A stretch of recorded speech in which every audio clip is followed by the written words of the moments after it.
Tonight's the night. And it's going to happen again and again.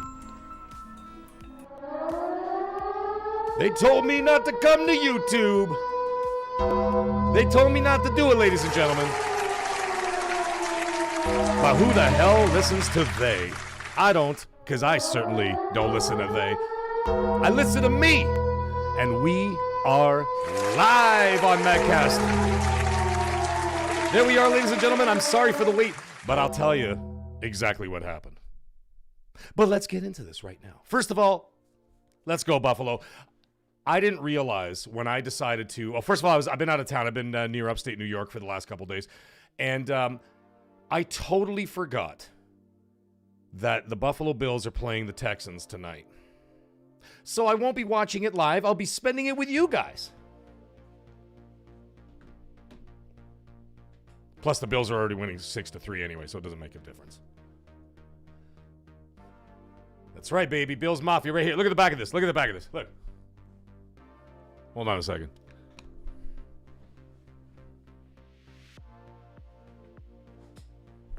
It's my Josh Allen jersey right there, folks. Woo! Let's get started. Anyways, we got some things. What do you mean, let's go Houston Street? You better cut that out. Okay, so let me tell you why I was late.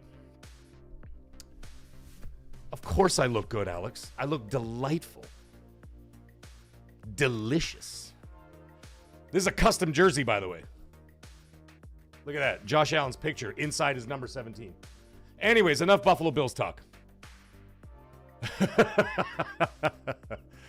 Yeah. So, anyways, we'll be doing live. Live updates of the scores and everything else like that. By the way, I'm sure you figured it out by now that I've also fixed my lighting, so I don't look so ridiculous. But anyhow, we are here. We're live. We got some things to talk about. Now, why was I late? Why was the mag late? Well, I'll tell you why the mag was late. The on-air, grumpy old fart, I can't figure out where to put it. I still can't figure it out. Plus, I was also out of town for for the rest of this week. I didn't have any time to figure it out, but I'm still trying to get it going. I got it right here. Look, it's right there. Of course, it's not turned on. I'll turn it on. Right? But there's a glare off of it, right? So it's got to be kind of up close somewhere. I don't know. I got to figure it out, man. I'm still trying to figure that out. So why was I late? So I was on the line with PlayStation support.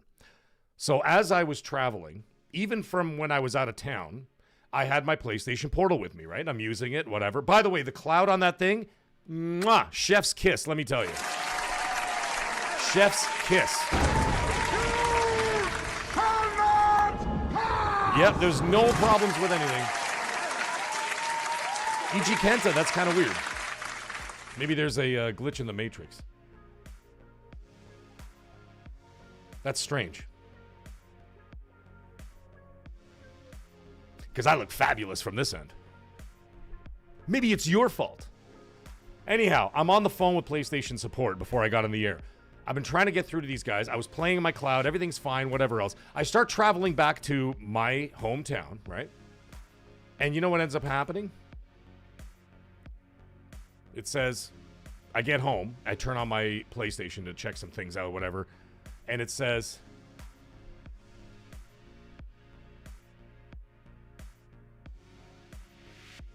signed out. So, I mean, what do you mean signed out? What the hell does that even mean?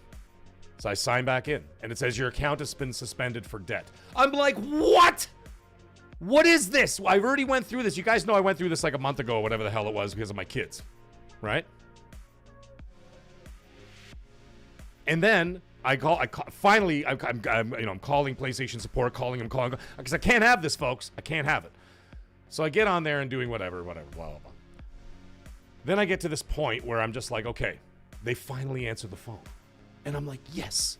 Well, when did they answer the phone? 7 minutes before I was supposed to go live on the air. And I'm like, listen, man, it took so long to get somebody on the line. I got to deal with this. So I talked to the guy. He went through everything and the whole 9 yards, whatever else, blah, blah, blah, blah, blah, blah, blah, blah.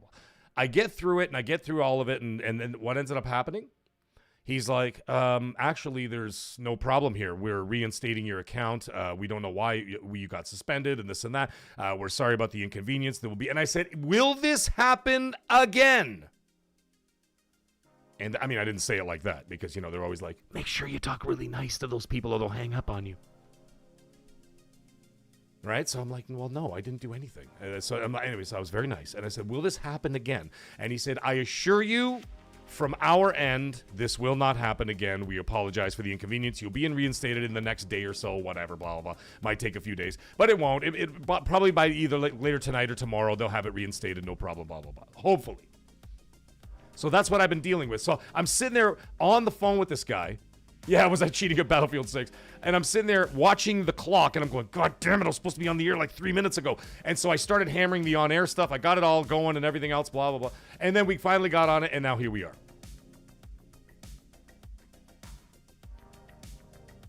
Yeah, I see you guys in the chat are saying some... I see you guys are saying something funny about what's going on, like, on a technical level. That's so weird. I'm looking across the board and everything is just like greens across the board. I don't know. I have no idea what the hell's going on. And from my end, I could see like all the different pictures and everything. Everything looks great. So it's a little bit odd. I apologize for that. I really don't know what's going on. Anyways, I got everything all worked out and it's all good, at least from the PlayStation front. Let's hope whatever technical issues kind of fixes itself up. I don't know. I don't know what to tell you guys. Everything from this end looks great. Must be something funny going on. I'll tell you something though. YouTube has been acting like damn fool lately. And I noticed that, for example, I know, for example, like my subscriber like numbers. My subscriber numbers have been stuck at 2,900 for 8 straight days. And I'm like, this is odd. So I looked it up online, and apparently there's issues that's going up with that. And then there's just some problems with that. And then they're like, oh, yeah, it could be a glitch in your channel or this and that or whatever. Or YouTube's acting funny.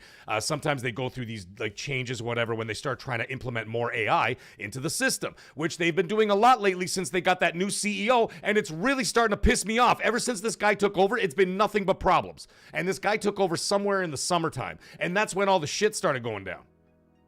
Right? Technical issues, problems, frame rate issues. I even saw actually what's his name? Reforge Gaming put up a video, and it was all like super choppy and whatever. I'm like, what happened here? And because his stuff is always flawless because he has a fantastic camera and he's got great tech. And like it's been happening to a lot of people. Podcasts have been getting cut off, frozen. Videos are not loading. YouTube not loading. It's been all over the place. Here we go. Arrow Nation just said, it took like 5 minutes for my stream earlier to generate on my own channel. You see, there's something going on. I don't know what the hell it is, man. But anyways, whatever. We're going to stick this out, and we're going to keep doing this. YouTube has been good for me. There we go. Maybe it's a regional thing. I have no idea. But we've got Grumpy Old Fart starting the show tonight, ladies and gentlemen. He gets some music going. Grumpy Old Fart, thank you so much, brother. He drops a $10 super chat and he says, Sony don't care, but I do. Token of friendship. Dude, you are the best. Thank you so much. I appreciate you. Seth Monsters is saying, yes, it's YouTube, shuttering videos, etc. Yeah. And I'm not kidding when I told you guys this before. I know I've said this like a million times. But I have literally spent every penny that you guys have given me. Thank you, Grumpy Old Fart. You're one of them. Every penny that has gone to me has gone directly back in this channel with all brand new equipment, top of the line this, top of the line that, to make sure that our streams are fantastic at all times. It's not my fault that YouTube decides to shit the bed. Yeah! That's right, YouTube. Hey, man, listen. One day there's going to be a competitor out there that's going to do it. I know many have tried. But eventually, someone has got to topple the king. But for now, the YouTube is king. Why do you say this to me when you know I will kill you for it? That's what the YouTube CEO said to me on the phone, actually, earlier. Yeah, Noisy Mofo, game over. Hey, look, game over. My balls. My Buffalo Bills, baby. All right, Little Table saying I'm good on his end. Excellent. Danny Passion, you're starting it off like that? My goodness. You sound angry today, my friend. But it's okay. We will rally the troops. Maganda! Maganda! There it is. So anyways, we got a show to talk about tonight. Not enough of this bullshit about, like, Sony support and everything else. Can you imagine they banned my account and it wasn't even my fault? G.I. Joe is here, ladies and gentlemen. The real American hero. And remember something, folks. Knowing is half the battle. Get in there and fight, maggot! That's right. Knowing is half the battle. Thank you, G.I. Joe, for joining us tonight on the show. So I've been away for a couple days. Shit's been going down. You know. There was an Xbox partner showcase. Actually, you know what? You want me to bring it up? This is what we're going to do. Look what we're going to do. Look what we're going to do. This is Mag's fancy technology here. Look. While we're talking tonight, I'm going to play the Xbox partner showcase in the corner here, okay? So you guys can have a little fun. Just watch that instead of watching my stupid face the whole time. And Seth Monster drops a $5 super chat. Thank you so much, Seth Monster. How you doing, buddy? I appreciate you, bud. You get a little dance song, too. Why not? Seth Monster's in the house. And as soon as I get that PlayStation account reinstated, it's on to Arc Raiders, folks. Courtesy of Seth Monster, by the way. And he says, it's my fault for not donating enough. So here is my offering to the YouTube gods. Thank you so much, my friend. I appreciate you. Noisy Mofo, don't say that. He says if the Bills lose tonight, there's no hope. They're still going to make it to the playoffs. But, I mean, you've got these teams that are hot right now. I don't know, man. Brandon Christensen, we like your face, though. So, anyways, let's get back into the gaming topic. First thing I want to talk about tonight, let's talk about this Xbox partner showcase, which you're now watching in the corner there. And I'll have that playing as we're yip-yapping.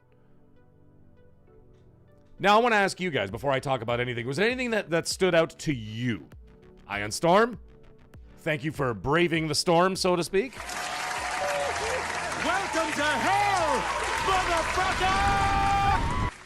The first thing I want to talk about that I found completely useless was the 007 First Light car thing. What? Like what? Like, what are we even talking about here? What are we even talking about here? Why are they doing that?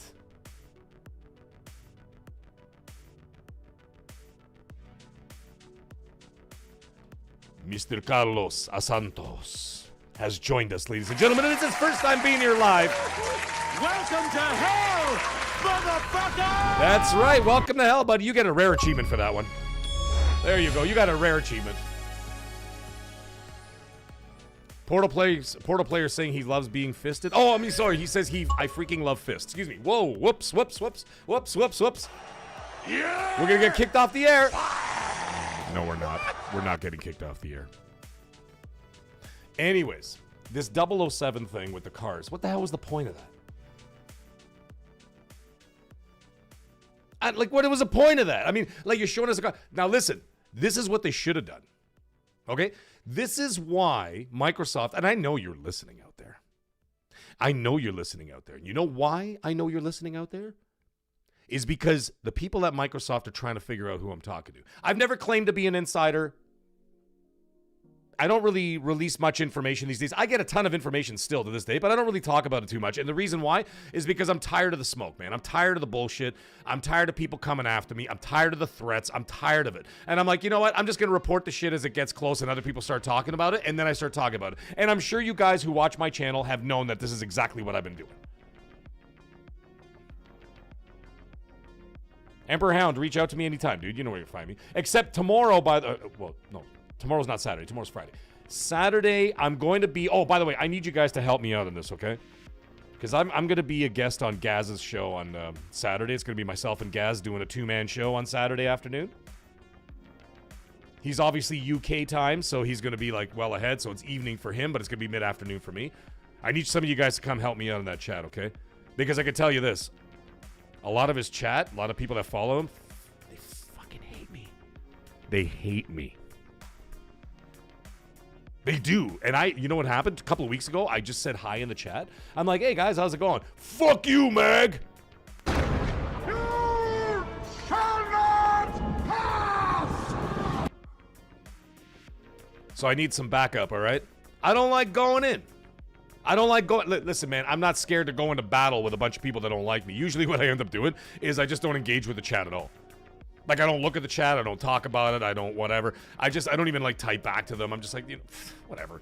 So what I do is when I do some of those shows, like, for example, when I used to do Crossfire back in the day, like, way back in the day, when I was really, like, when I first started on YouTube and I was, like, a hardcore Xbox guy, like, I really... You know what I mean? I was just starting out. I was making fun of PlayStation a lot. I mean, I was playing PlayStation the whole time. Like, I had a PS5 literally day one that it came out. But I had a lot of people, like, when I would go to those chats, they would go insane. The minute I would say peep, they'd be like, cut his mic off, get him off the air, this and that, whatever. And then they've kind of warmed up to me now because I've sort of broadened my horizons with what I talk about. And I'm like, no, I'm not, like, it's a stupid stance. And I said, no, I'm not going to be this guy. I'm not going to just be an Xbox guy. I'm not going to be just a PlayStation guy. I'm not an Xbot. I'm not a pony. Not you guys. Anybody else, call me whatever the hell you want. I don't really care. But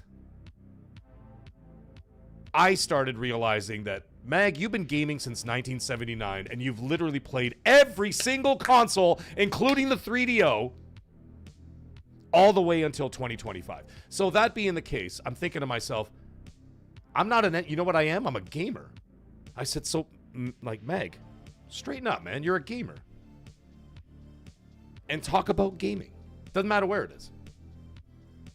So that's what I started doing. So people started to warm up to me a little bit better, right? But there's a lot of people that... And I'm going to bring it up Saturday, by the way. Right to his face. Magnum, you can call me whatever you want. By the way, everybody look out. The sheriff's in town. Magnum's in the chat, so don't say anything silly, otherwise he's gonna have to throw you in jail. You know how it goes. That's my only man with a pistol in this, yeah. Grandpa Barbecue Game Cat, I love my 3DO. Dude, you know what was a great game on that? Demolition Man. Like, remember the Sylvester Stallone, Wesley Snipes movie? Demolition Man was a great game on the 3DO. Yeah, I am player one, yeah. Short dogs in the house. What's going on, buddy? So, yeah. So, you know, the thing is, I came to the realization. I'm like, you know what? This is stupid. I'm like so stupid. Just be happy that we're gaming.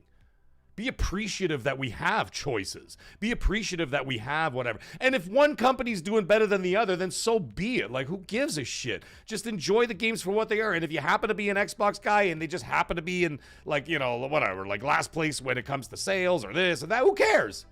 Are you having fun there? Yes. Okay, then you're having fun. Enjoy it. You know what I mean? It's madness, man. Oh, God damn it, Magnum. You're so right, dude. He says Sandra Bullock was so hot in Demolition Man. She was, man. And when she was wearing those black tights... Whoa! 100 achievement points unlocked for those black tights and those boots she had on in that movie. Woo! By the way, shout out to Sandra Bullock, who's still hot to this day, man. Satius, I had it for Sega CD. Yeah, man. Okay, so anyways, let's get back to the show. The reason why... listen, man, you're on MAGGCAST, okay? This is going to go off on tangents. That's just the way it is. It's just the way it is. So anyways, this 007 situation. You know what you should have done, Microsoft? This is what you should have done. You should have done a collaboration. Hear me out, folks, and tell me if I'm right or wrong. You should have done a collaboration with Forza Horizon 6. How hard is that? It's a friggin' car. You're showing Aston Martins, the Aston Martin Valhalla specifically that they showed today, right? The biggest game you got coming out next year for Xbox, besides Call of Duty, which I already told you about Call of Duty. Call of Duty is like my favorite women. It's for the streets. You know what I mean? It's for the streets. It's never been synonymous with the only time that the only time that Call of Duty was really synonymous with anything, let's be honest, was the Xbox 360, which is basically the shooter box. You remember that? You know, I mean, obviously they were famous for many other franchises and everything else like that, but still, I mean, the Xbox 360 was synonymous with Call of Duty. Of course, PlayStation took over that mantle when they took over the marketing in the PS4 era, whatever, but still, it doesn't matter because all the hottest Call of Duty games that ever came out were always synonymous with the Xbox 360, and that's where everybody played those games.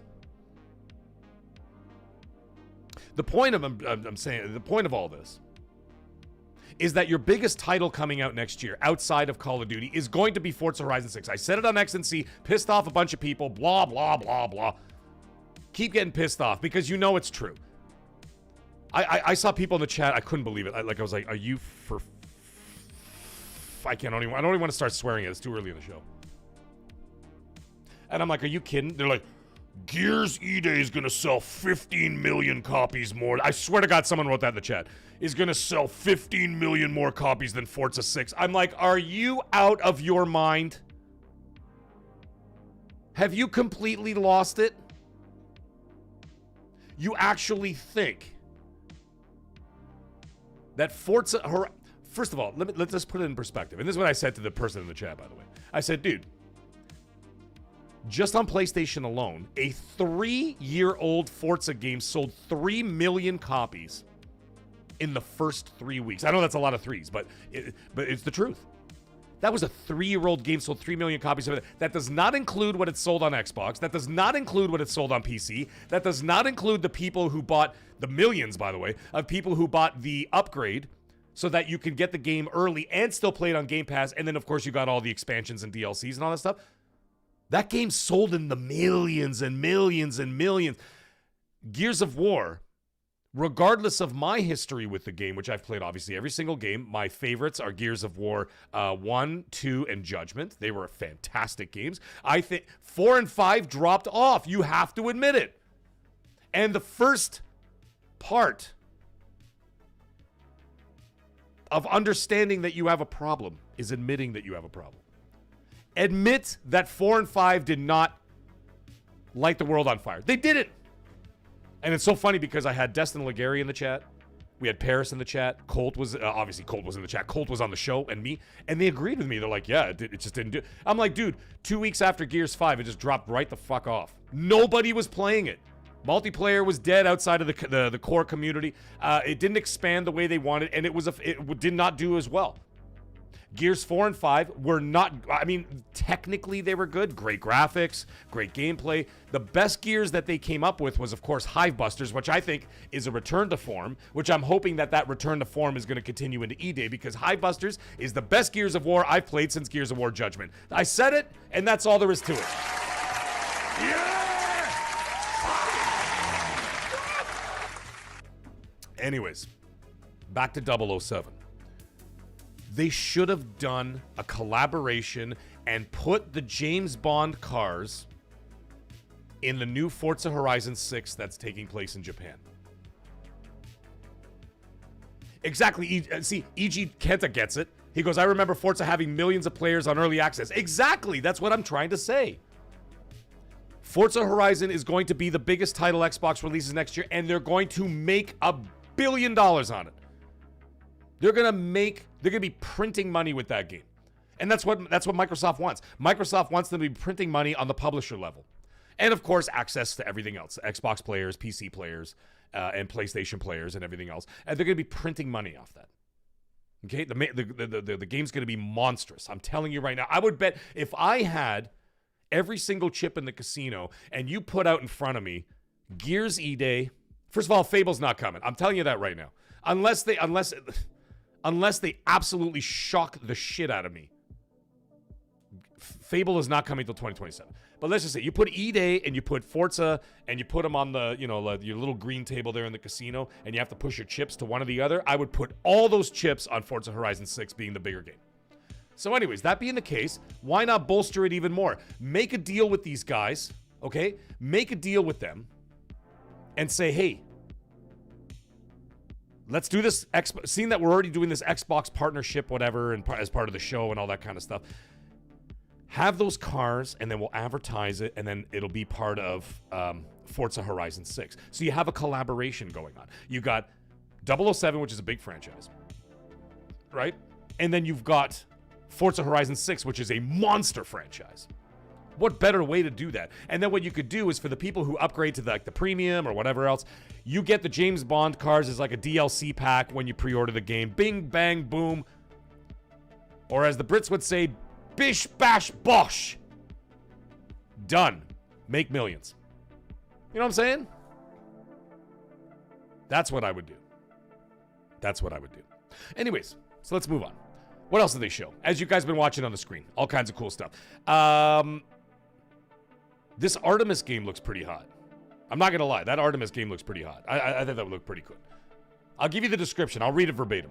It's a third-person roguelike shooter from Counterplay Games. The trailer introduces us to a mysterious event known as the Vanishing. Sorry, I don't have the echo voice effect on the thing yet. I will get it. Which has ended the world. Okay, that seems kind of whatever. Artemis sees you become a masked warrior summoned and magnificently armed to defeat the demonic... magnificently armed to defeat the demonic horrors wandering the ruins of Paris. All right. I thought it looked great. That looks like a game that I'm looking forward to. It's available. Now, the good thing is it's coming out sometime in 2026, which is also great. I mean, 2026 is already loaded to the teeth. I mean, there's so many games coming out. Like, what the hell? Like, how the hell are we supposed to keep up with this shit?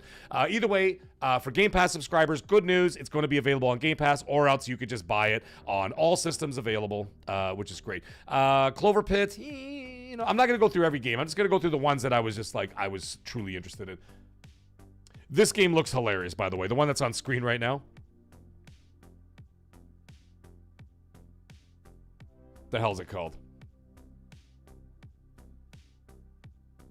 Oh, Erosion. So it's an isometric sort of like Western shooter kind of thing, whatever. It looks kind of fun. Looks cute. Also on Game Pass. Right, so that looks all right. The dumbest thing I think I saw at the entire show, by far, and please tell me if you agree with me or not. Yes, Alex, I think that, no, Xbox is going to deliver big time. 2026 is going to be a big year for Xbox. They're going to do incredibly well. They had an incredible, minus hardware sales. They had a good year of a lot of big releases. They did well this year. They did very well this year. They also got nominated for 10 awards for the Keyleys, so that's great too. So, you know, congratulations to Microsoft for that. And if they keep producing the way they're doing, they're going to be one hell of a great publisher. I'm not going to speak on anything else because we don't know. We don't know how well they're, we don't know how well the hardware is going to do or anything like that. But like, honestly, who gives a shit? As long as they're a great publisher and they release great games, I don't care. And everybody's be able to access them wherever. That's great. Now, for the dumbest thing that they showed at the show, hands down, without question, what? This Eminem Hitman bullshit. What the hell was that? What was that? Could someone please... I mean, it's a funny premise, okay? Eminem hires the hitman to kill Slim Shady because... Oh, my God. Oh, my God. You want to talk about jump the shark with Hitman? Like, I don't know, like, who jumped the shark more? Call of Duty this year or Hitman? Now you're getting into the fantastical realm bullshit that somehow Slim Shady has entered the human realm, and now Eminem is hiring the hitman to kill his alter. I can't.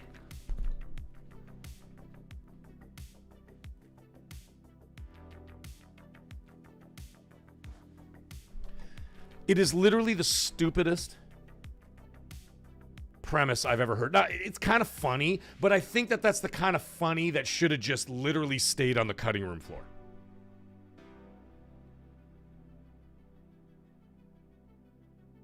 You know what I'm saying? I don't know. I think it's ridiculous. I thought it was ridiculous.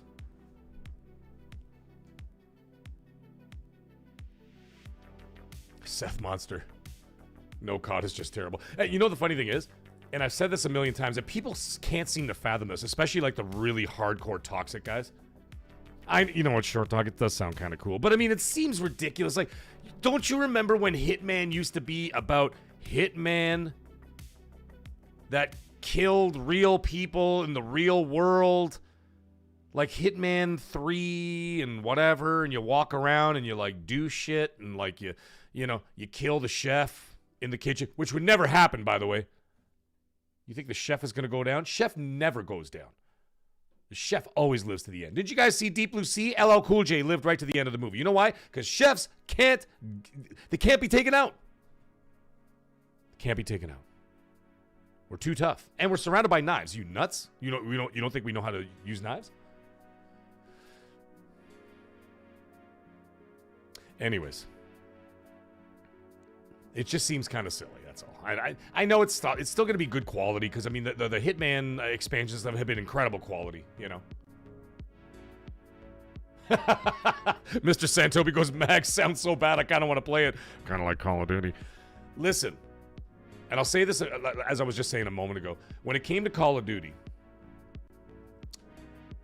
you know when you watch a bad movie, but you love it anyway? That's what Call of Duty is this year.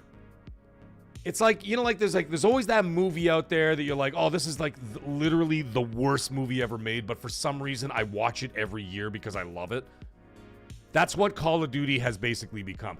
Black Ops 6 was a fantastic game. I love Black Ops 6 across the board. The zombies, you know, hit or miss with the zombies, but that's what Call of Duty is. So I said that, and I said, listen, it's a bad game, but it's a lot of fun.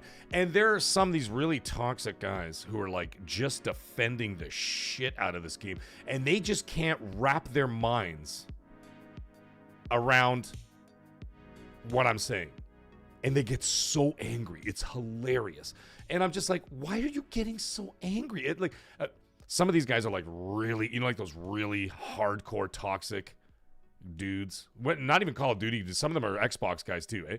Because, like, you know, they feel that because it's part of the, you know, it's part of the group now. It's part of the umbrella. Like, they think they got to defend the shit out of it. And I'm like, guys, you're embarrassing yourself. Stop. You can be an Xbox fan and you could be a really hardcore Xbox fan and still say that Call of Duty is shit this year.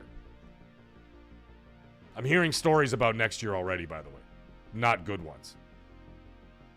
The word around the campfire, by the way, if anybody wants to know, the word around the campfire is that next year they're already recycling like 6 maps from previous Modern Warfare 3. On top of new maps. They are doing new maps as well, but they're going to be bringing back upwards of 6 maps from Modern Warfare 3 in Modern Warfare 4.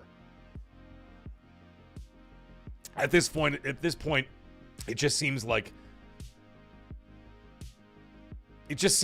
artistically bankrupt at this point. Like, it's just like they're just cranking shit out just to get it out every year, just to keep printing the money, but not realizing that eventually people will revolt against the product. For example, the Toronto Maple Leafs. There you go. I'll bring up a sports example, okay? The Toronto Maple Leafs are playing so bad right now that people now, it only took 60 friggin' years, but people have finally had enough. And they're just like, I can't afford to pay $1,000 for 2 tickets. And yes, that's what it costs to go see the Toronto Maple Leafs. All resale, because like 85% or something like that are season ticket holders. And what they do is that they all put that shit on resale, right? You look at that, like, I know $1,000 is like, that's like a little bit lower bowl, but like upperwards, you're still paying $500-600 for 2 tickets, no matter what. $250 a ticket is like average. Now they can't even sell them for face value. And why? Because the people eventually revolted. And we can see that right now that's going on with Call of Duty as we speak. Anyways, I didn't want to get into Call of Duty again. I just was bringing it up. Another game I wanted to talk about from the partnership show, if I can speak. Of course I can speak. I'm Mag. The Mound. And no, we're not talking about the bulge in my pants. The Mound, Omen of Cthulhu. That actually looked pretty cool. That looked pretty cool. I like that. It's going to come sometime in the summer, 2026. I'm sure that it's already been on the screen at some point. What we're seeing now is going to be like pretty much the highlight of the show for everybody. We'll get in that in just a moment. It's not on Game Pass, however. So what it is, it's a co-op horror game. The new gameplay trailer, blah, blah, blah. The expedition arrives on a mysterious coastline shrouded by dangerous jungles. Cool, I'm already in. And supernatural forces beyond comprehension. Already in.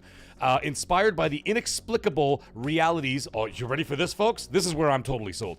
H.P. Lovecraft's original stories. Oh my God in heaven. That sounds fantastic. I need to see more of it, but it looked really cool. If you guys hadn't checked it out, I'm sure, like I said, it's been playing on the screen the entire time that I've been doing the show. You know, Matt Rush fan, dude, you don't have to tell me, bro. Another game that looked pretty cool, and I was a big fan of the original, which I played on Xbox Game Pass a couple of years ago. I think it was like 3 years ago, something like that. Was Raji, the Indian game. You know the one I'm talking about? And no, I'm not what you Americans call Indians. I mean East Indian. Up here in Canada, we don't say Indian anymore. We say indigenous. I'm sure you guys do too, whatever. But a lot of people still call them Indians. And I'm like, no, let's not go there. East Indian. The game Raji, fantastic game. It was on Game Pass. It might still be on Game Pass now. You'll have to check it out. Either way, I played it. I loved it. And the best part is I actually reached out to the developers and I said, listen, hey, guys, you guys have a fantastic game. I promoted the hell out of it. I got a lot of people to play it. I put it out on social media, tagged everybody, whatever. And the developers, including the lead developer and the head of the studio, reached out to me personally to thank me for helping promote the game. They were amazing people. Absolutely amazing team of people. They were so appreciative and everything else. Well, they've got a sequel coming out. Another isometric interpretation of ancient India. 100% in, bro. 100% in. And it was very much like the new, like the sort of, well, it wasn't really a roguelite, but whatever. It's kind of like the Prince of Persia kind of vibe to it, right? Also going to be on Game Pass day one. And it doesn't say when it's coming out. They're just saying that it's coming out. But either way, that's another one to look out for, folks. Another big one we got to talk about, Reanimal. Let's talk about that. These are the guys who made Little Nightmares 1 and 2. Very similar in style and structure, as you saw. Co-op game. It's a co-op horror game. And we won't have to go into too much detail because that's the kind of game where you don't really know what's going to be happening. You just know that you're going to be experiencing something and the story unfolds in front of you without any spoken language. It's just kind of acted out in front of you. You kind of have to figure out the story as you go along, and that's what makes it so intriguing from the studio. So they got a new one called Reanimal, and like I said, looks incredible. And what a perfect month. Looks like February is the month of horror, ladies and gentlemen, because we got Resident Evil Requiem in February, and we also got Reanimal dropping in February, and there's a demo that's available today right now. So if you want, during the show, after the show, whenever the hell you feel like it, guess what? You can go download that demo and play it right now. Amazing. So that's a great thing. I'm super excited for that. Now, before I get into my next one, like there's a bunch of other stuff. I was just like, Total Chaos, that was another thing we got to talk about. Now, Total Chaos is available now. I haven't played it yet. I saw somebody in the chat, I think it was Iron Balls, was talking about it. He says, I got to check it out. First-person survival horror, brimming with mysteries to solve. Hopefully not too difficult, because I fucking hate puzzles in games. Excuse my language. And monsters to kill, avoid, scream at, whatever. In this eerie, atmospheric world, you'll scavenge materials to craft makeshift weapons and battle against horrific creatures. I'm not a big fan of the crafting stuff. I'll have to take a closer look at that before I get into that one.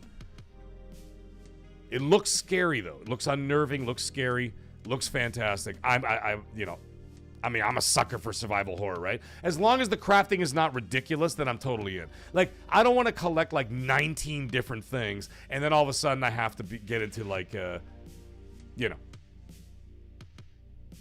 I can, like, build a whatever. A rifle out of like 19 different things. All right, I'm pulling that thing off the screen now. There you go, folks. So there you go. I mean, while I was talking, you guys got to see the entire showcase. It was right there. Obviously, no sound. I'm not going to do that. But either way, we are here. We're doing our thing. I'm going to share this out to Twitter because I haven't shared it out to Twitter yet. But we're going to do that right now. There we go. We'll share it out to Twitter. Post. Get some more people in this chat. We got 62 beautiful people in this chat right now. Checking out the Mag Show. I just came back from out of town. By the way, starting next week, we will be back to our normal schedule because the last month and a bit has been just insane with so many activities, so many things going on, so much traveling, whatever. It's just been totally wild. So I will be back to my normal Tuesday nights for MAGGCAST. And then Friday nights, not next week, but the week after. So 2 weeks tomorrow will be the premiere episode of Mixing with Mag. That will be every Friday night at 8:45 p.m. It is a shorter show. It's only about 40 minutes to an hour. It's going to be a special event kind of show where I just talk with somebody for about an hour.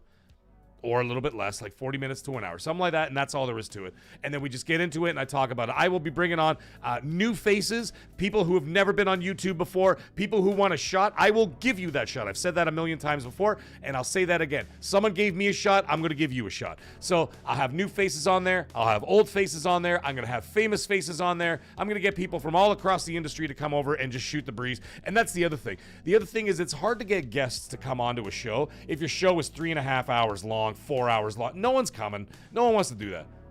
So I'm going to be like, listen, I'm going to get Destin Legary on the show. Like people like that. I'll get him on here. I'll be like, listen, man, I just need you for half an hour. That's it. Shoot the breeze with me for half an hour. We'll talk about a couple things, and then that's it. Then you can be on your way. I'm not here to bother you or inconvenience your life. You don't have to sit here from 6 p.m. until friggin' midnight. You know what I mean? While you got other shit going on in your life, and you have to take care of your kids and this and that or whatever you're doing. You know what I mean? Or you're working on your own stuff. I'm not going to be like that. I'm not going to inconvenience you. You're only going to be on there for a short time. So anyways, that starts in 2 weeks tomorrow. But anyways, next week, we're back to our normal Tuesday nights MAGGCAST. And then as soon as I get my goddamn account reinstated because Sony banned my account for no reason, then I'll be back to streaming. So if it's up tomorrow, I will notify everybody tomorrow, say, hey, listen, my account's back up. I will be back streaming and everything else. But until then, unfortunately, I'm kind of stuck. Now, let's catch up on a few things. We got Alex. Father Alex. There we go. Alex, how you doing, buddy? And he says, Meg, when are we finishing up? He's been a member for 3 months, by the way. Thank you so much, Alex. Big supporter. He says, Meg, when are we finishing up that Black Ops 7 campaign, baby? Listen, as soon as that account comes back, bro. I mean, I was out of town for 3 days. I come back to a banned account.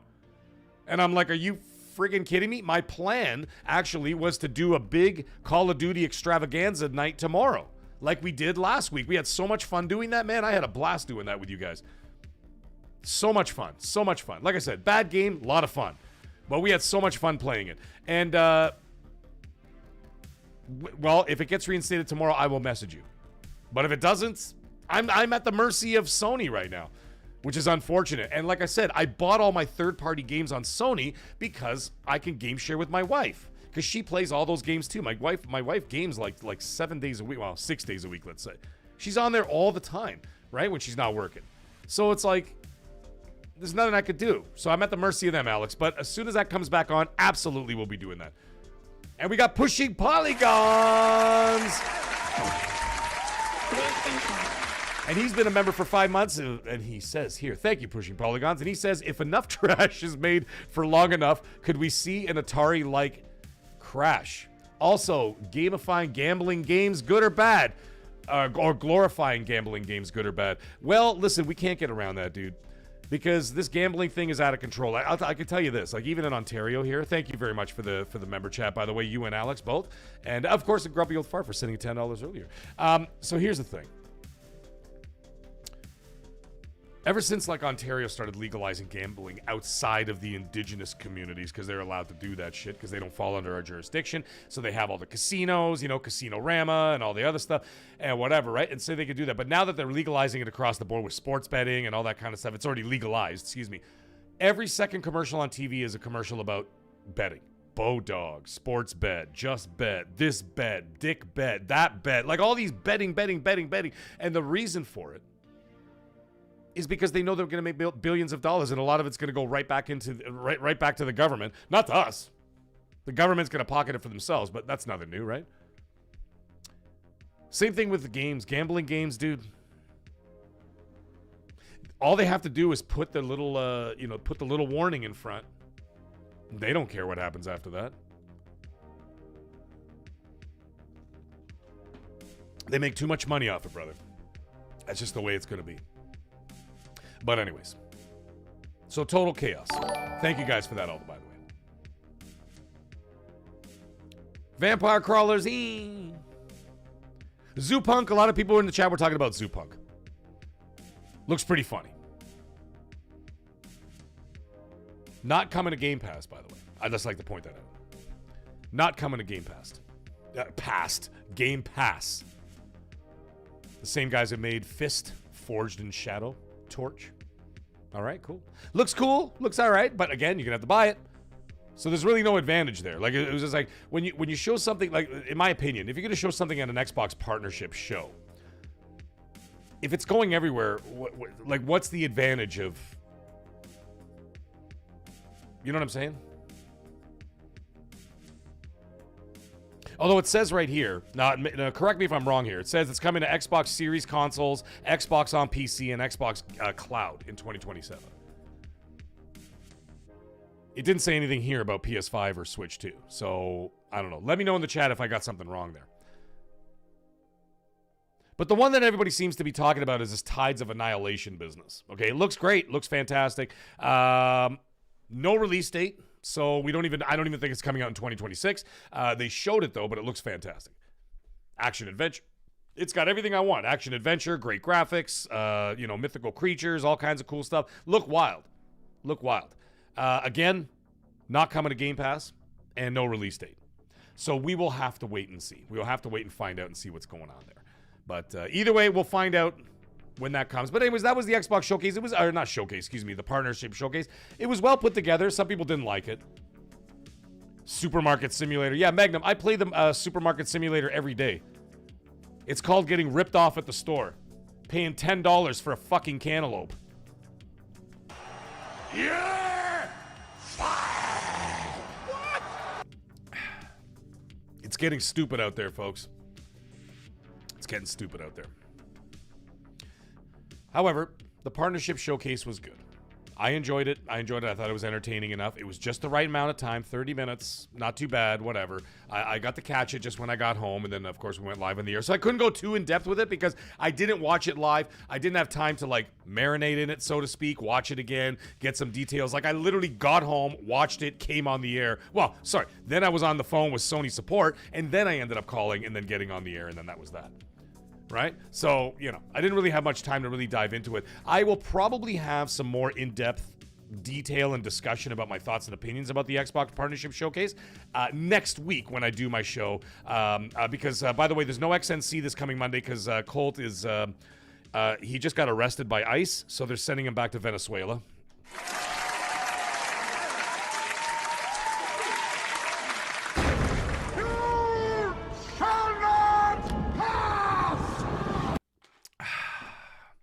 Anyways, he is actually going to Disney. He's going to Disneyland with his kids. So he's going to be doing that. So go have some fun doing what he's got to do. And then there's no XNC on Monday. So I will obviously still be doing MAGGCAST on Tuesday, and maybe, just maybe, depending on how the news goes, I might do something Monday night anyway, just to fill in the same spot that Colt is normally in, and I might do something there. Maybe I'll do some streaming nights. Maybe we'll do a community game night. Maybe my fucking account is up and running again, PlayStation. Then we can have like a Call of Duty night or something. Invite a whole shitload of people to come in and play with us, have a great time. We'll do it live on YouTube, have a blast. I don't know. We'll figure it out. We'll see how it all goes. But either way, you give me another 3 days from now, 4 days from now, when this news really starts to sort of settle into my brain, whatever, I'll be able to say, hey, then I can have a little bit more detail as to how I feel about some of these games that are coming up. But right now, I'm just doing a very basic overview. You know what I'm saying? So yeah, we'll be doing that. Anyway, before I get into the next situation, I just want to say that Alex has dropped yet another $2.79 super chat. Thank you so much, Alex. You're amazing. It goes, Mag, you buying the Steam machine today? Okay, well, dude, that is the last topic of the night. That'll be the last topic, Alex. I will not forget that. And thank you so much once again, brother, for the $2.79 super chat. I appreciate you, brother. And we got Ion Storm, a member, for 4 months as a top-tier maggot. He gets some music, and he gets a rare achievement. There you go, my friend, Ion Storm. The Iron Man, as we're going to call him, because it's got to be damn near 4 o'clock in the morning over there in the UK. God bless you, brother, from across the pond. And he says in his member chat, I'll be there for Mixing with Mag. Yes, you will be. Thanks to Mag and the community for all the support for my channel, and it was my birthday yesterday. Welcome to hell, motherfucker! That's right. Welcome to hell, buddy. I am so happy for you. Listen, Ion Storm, and listen, if you haven't, go check out his channel. Go check out his channel. Go say hi to him, and tell him Mag sent you. How about that? Thank you so much, Ion Storm, for being a supporter from day one. The first day that I started getting in there, and this guy showed up. He's been there ever since. Snow Dragon's asking, any Black Friday pickups? No, not yet. There have been no sales on my end. for anything that I was looking for, because the only couple of games that I've sort of been holding out on were what's it called? Help me out. Metal Gear Solid Delta, and what else was it? Oh, and Dying Light the Beast. That's the other one. Those are the only two holdouts, because I own everything else. Everything else I already got. So there's nothing else I'm going to be getting until Resident Evil Requiem. So I don't know. Like, as it stands right now, I have no idea. Someone asked me something in the chat here. Thor to Hill or Thor to Hill? He's saying, where did you get that jersey? I actually had a custom made. It's an official NFL jersey. Look. Official logos and everything. There you go. Official jersey. And, of course, it's a Josh Allen jersey. Here's the back. There you go. Official Josh Allen jersey. But either way, my wife had it custom made in Buffalo and then had it sent to me for Christmas last year. So, yeah. It's from the official, whatever, the BuffaloBills.com website or whatever the hell. And she had it custom made with, and the reason why it's custom is because, yes, it's a regular Josh Allen jersey. However, the number 17, it actually has laser imprinted pictures of him, like, doing stuff. Look. How cool is that? Yeah, so that was one of the things. So, anyways, let's get back to gaming. Now, before we get into the Steam stuff, let's talk about something else. We got to talk about the Golden Joysticks Award. And no, that's not what I call my penis, but anyway, let's get into it. I'm going to be quick on this because there was a lot of awards, and I don't want to be one of those shows that'll be like, and so for the 19th award, and then go through all that shit, and then I have to listen to that for 2 hours. Like, no, man, that's boring as hell. I want to laugh at some of them. Some of the awards are kind of silly. I just like best gaming hardware, AMD Ryzen 9. Like, what? You're voting on, like, chips now? It seems kind of weird. I mean, I get it, like, from a technical point of view. Okay, like, if you're, but, like, save that for, like, one of those science and engineering shows. You know what I mean? Like where you, like, they rent out a room at a hotel somewhere and they do, like, a little awards show. It seems kind of weird. I don't know, whatever. However, I want to talk about some of these things. So, best audio design, I have a problem with this one. And I only have a problem with this one only because I think that Battlefield 6 had the better audio design. Best audio design was won by Ghost of Yotei. Ghost of Yotei is a fabulous game. Ghost of Yotei has incredible sound. If you play that with my, like, for example, I got my 3D Pulse Elite headset, by the way. Not the regular Pulse headsets. The Elite headset. Big bastards. They are fantastic, by the way. The sound, the 3D audio sound of the Pulse Elite headphones, mwah. They're expensive, though, but they're worth every penny.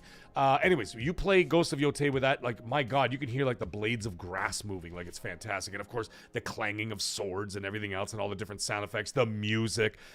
Wonderful sound design. However, it doesn't hold a candle to Battlefield 6. I just think that Battlefield 6 had the better sound. That's me. That's what I'm saying. Best game adaptation, Arcane Season 2. Okay, whatever. I don't watch anime. Best game expansion, Lies of P Overture. Never played it. I played Lies of P. I played it on Game Pass. I enjoyed it for what it was. It was good. But I didn't really see many expansions come out this year that were really, like, all that monumental, because there were so many fantastic games came out. It didn't seem like the kind of thing that I was really interested in. What else is here? Best game trailer, Grand Theft Auto 6 trailer 2. Okay. Best indie game? This is important, folks, because this is going to tie into the Keeleys.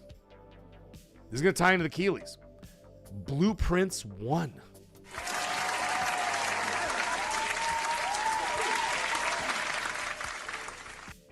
The reason why I'm saying that's important is because Claire Obscure Expedition 33 was considered indie game and was put in the best indie game category in the Keeleys. You see what I'm talking about? But Blueprints 1.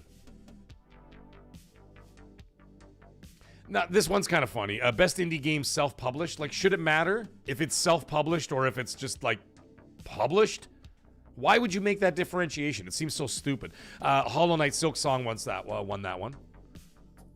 Best performer, best lead performer, Jennifer English for Claire Obscure. Best multiplayer game, Peak. I don't even know. Okay, this is going to be so fraudulent as a man. Can you imagine a man who has a YouTube channel based on gaming, and I have no idea what the fuck this game is?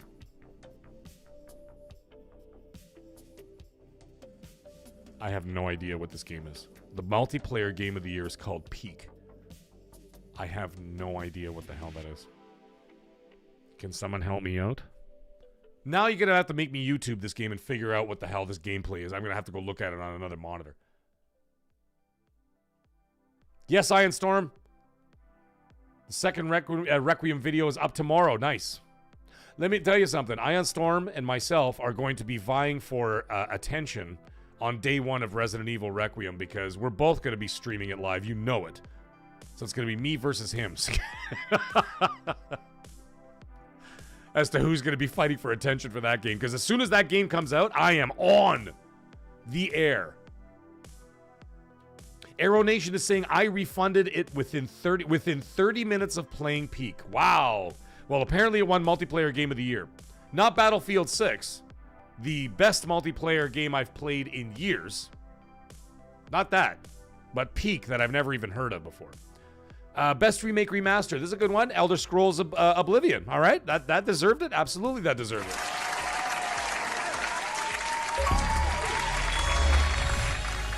Xbox wins one there. You get one there. And they deserve it because it was a great remaster. Best soundtrack. You see, this is one that's going to piss me off because Claire Obscure Expedition 33 won. I think that Ghost of Yotei had a fantastic soundtrack. However, the biggest snub of this year, and I told you guys this before and I'll tell you again, the biggest snub of best soundtrack is by far South of Midnight. South of Midnight got robbed of being not even just being whatever. They weren't even nominated. What is that? They didn't even get nominated. That game's soundtrack was wonderful. I loved it. First of all, I don't care what anybody says, okay? Avowed, Outer Worlds 2, get out of here. South of Midnight was the best Xbox game they released this year. I said it. I don't care. Call me a fraud. Call me whatever you want.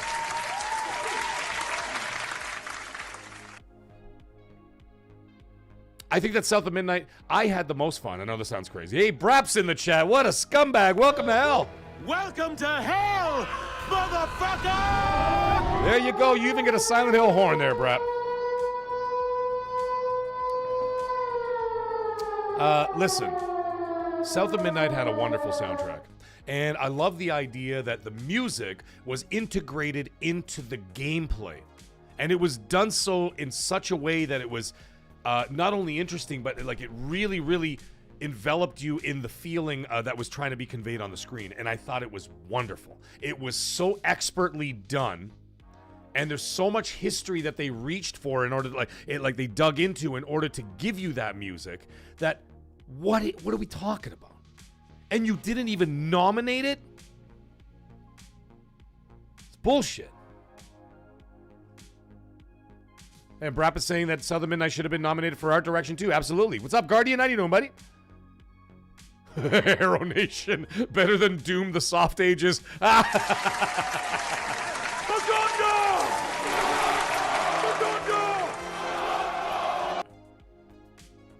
For Gondor.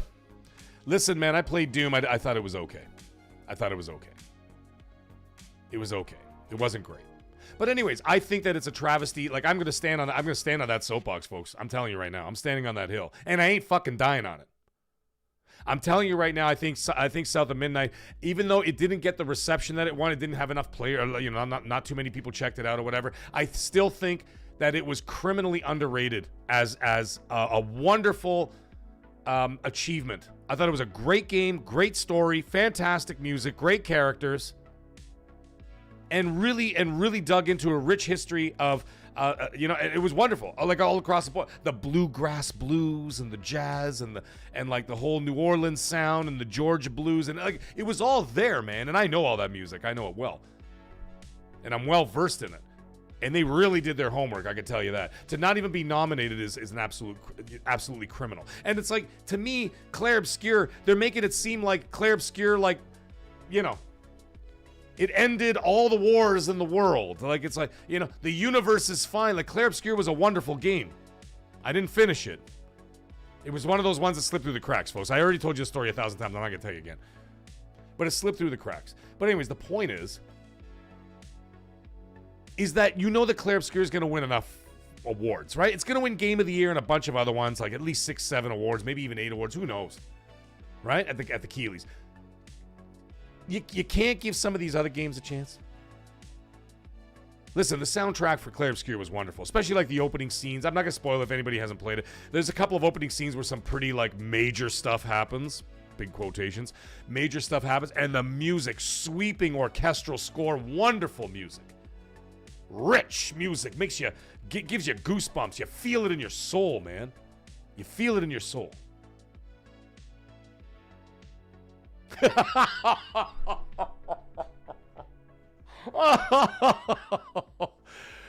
Oh my God, James Black, I can't believe you just said that. Welcome to hell, motherfucker! Get in there, fight, maggot! James Black gets the comment of the evening, ladies and gentlemen. He gets the rare achievement. And he says, Clair Obscur made my dad come back with the milk.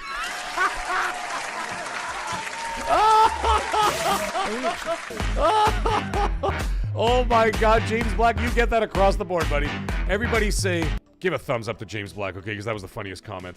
It's just like when God of War 2018 came out. Like, listen, I love God of War 2018. I platinumed the son of a bitch. I love the game. I loved it to pieces. I platinumed Ragnarok. Love that. Kratos is one of my favorite characters of all time. I've been playing Kratos since some of these Gen Zers were still in their diapers shitting themselves. And I was playing God of War games. Some of them weren't even a twinkle in their dad's eye yet.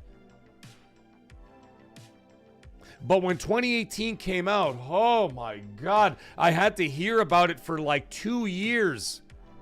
So every time you said something like, hey, I'm really enjoying this Xbox One X. Yeah, but God of War.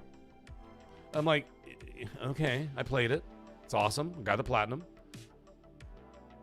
It's like, hey, this Red Dead Redemption game is really good. God of War. Bruh.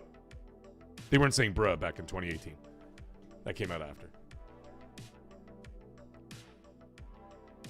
Brap, I have not played Dispatch. I don't even know the hell. You know what? I think it was you or someone mentioned it before about this Dispatch game. I'm going to have to check it out. You're not the first person to ask me about that. I don't know. I'm going to check it out, though, Brap. Remind me. Okay, so let's get into a couple of the other awards. Best soundtrack. I already told you. Clair Obscur. I think they could. I think South of Midnight deserved that, but whatever. Best storytelling. Clair Obscur. All right. I can't argue with that. That story was fantastic. It was a great story. Ben Starr got the best supporting. That was also for Clair Obscur. Oh, fuck's sake. Best visual design. Clair Obscur. Yeah, I guess so. I mean, was there anything? Like, you can't say Borderlands. I mean, you could say, oh, look at the visual design of Borderlands. But Borderlands has looked the fucking same for like 15 years, right? I mean, obviously, way better graphics and way more filled out worlds and everything else. Oh, Feet on Lands is even saying Dispatch is fire. What the hell's going on? Guardian, I've heard a lot of good things about Dispatch. Wow. 78 Inks in the house. How you doing, buddy? See what happened, Brap? You caused a commotion in the chat now, dude. There's like a riot going on in the chat. 78 Ink, Dispatch is very good. My God. Literal Table, Ben Starr is a great voice actor. Yeah, no, I can't. Dude, I'm not complaining about him. I haven't said anything. I haven't said anything about that. Now, let's get over to the other ones. A couple of the other ones I want to talk about. This one's going to piss off a lot of people, but even though the Keeleys doesn't have this award category, this was a golden joystick one. Console Game of the Year went to Ghost of Yotei. Wonderful game. Love that game. And I don't understand what that means, console game of the year. Like, how does that work? Like, console exclusive? Is that what they're talking about? Like, I don't understand what that means, because technically Expedition 33 is a console game. Well, actually, no, because you can play it on PC. So is that what they mean by that? Because that's a question I have. Very interesting. Very interesting. Anyway, I don't understand like the criteria of that award, but I would imagine it means that it's a game that you could only play on a console. And I think that well, see, that's the thing. Like, is it exclusive? So console only. Okay. Yeah, I haven't finished Yote at all, man. Dude, I'm taking that in like a fine wine. I'm just like little sips here and there. Of course, I can't play it now because Sony suspended my account for no reason, which, by the way, they said they apologized for. Can you imagine that? I got Sony to apologize. Can you imagine those pricks? Like, you can't even get a fucking refund on them. Even if you didn't even play the game, they cause you so many problems, so many issues. Somehow, I got Sony to apologize to me, which is fantastic. But that's how the mag rolls. I don't mess around. I'm like Dwight Manfredi from Tulsa King. You don't play games with the general. Anyways. Ghost of Yote won Console Game of the Year. Wonderful game. Critics' Choice, Donkey Kong Bonanza. Now, I gotta tell you, I own Donkey Kong Bonanza. I only played for about an hour before my kids stole the Switch 2, which, by the way, I bought for me. And then within the first hour of me buying the damn thing, see you later. Bye, Switch 2. Goodbye. Goodbye. Goodbye. I don't even know where the hell the Switch 2 is now. It's just disappeared. So I played it for an hour and I enjoyed it. I didn't think it was that great, but it was good, but it wasn't like, I hated the digging through the tunnels and shit. Like the depth perception of what I was trying to see on the screen was too confusing, man. I didn't know. I'm like, where am I even going? Like, it was madness. James Black is asking a very important question in the chat. He's saying, Ghost of Yote and Donkey Kong the only console games this year? Dude, I actually think so. Because I think everything else ended up on PC, right? No. Death Stranding 2 is not on PC. If I'm not mistaken. Right? Death Stranding 2 is not on PC, is it? The micro stutter every single time you found a banana. Yeah, no shit. Yeah, but there's something weird about the game. Like when you're crawling through, like, you know, when you're digging through like the tunnels and all that kind of shit, and you're breaking through the rocks and you're getting all those. It's like, I'm like, where am I going? Like, I don't even know what's happening. Like, it was so confusing. See, there, 78 Inks just said, sorry, your chat is a little bit delayed, guys, just so you guys know that. Like, your chat is delayed from, like, if I want to watch the chat that comes, like, live, it's going to be on a separate monitor. The only problem is that the monitor is facing over here, so I constantly be doing this. And I'm not going to do that. I got this chat right in front of me. This is the one on Streamlabs, so it's right there. So, yeah, there you go. Okay, so you guys answered the question for me. Death Stranding 2 was not on PC, and it did not win. Donkey Kong beat out Death Stranding 2. Oh, sorry, excuse me, my bad. Ghost of Yote beat out Death Stranding 2 and Donkey Kong Bonanza for console exclusives this year. Now, the other thing is, I would imagine that Mario Kart World, or whatever the hell it's called, yeah, Mario Kart World is also a console exclusive, so there you go. Critics' Choice, Donkey Kong Bonanza, okay. Most Wanted Game, GTA 6, that's no surprise to anybody. PC Game of the Year, I don't know why they would make this distinction considering that Hollow Knight Silksong is available on every single platform. PC Game of the Year went to Hollow Knight Silksong. I don't understand that. Like, how is that a PC Game of the Year if it came out on Xbox, PlayStation? Like, what the fuck are you talking about? Why do you say this to me? When you know I will kill you for it. It makes no sense. I don't know. I don't get it, man. James Black is saying Mag must have dirt on Herman. Yeah, I have pictures of him in a brothel. I'll be like, is this you? Hey, Herman, come here for a sec. Come here. Let me talk to you. Come over here. Sit down. I got a booth right over there. Yeah, this is my friend over here. Don't worry about him. Is this a picture of you? And then there's like a picture of Herman like tied up like with bras like in a bed, with girls with like feathers tickling him, and he's like, hey, come on, no, come on, you cannot show this to anybody.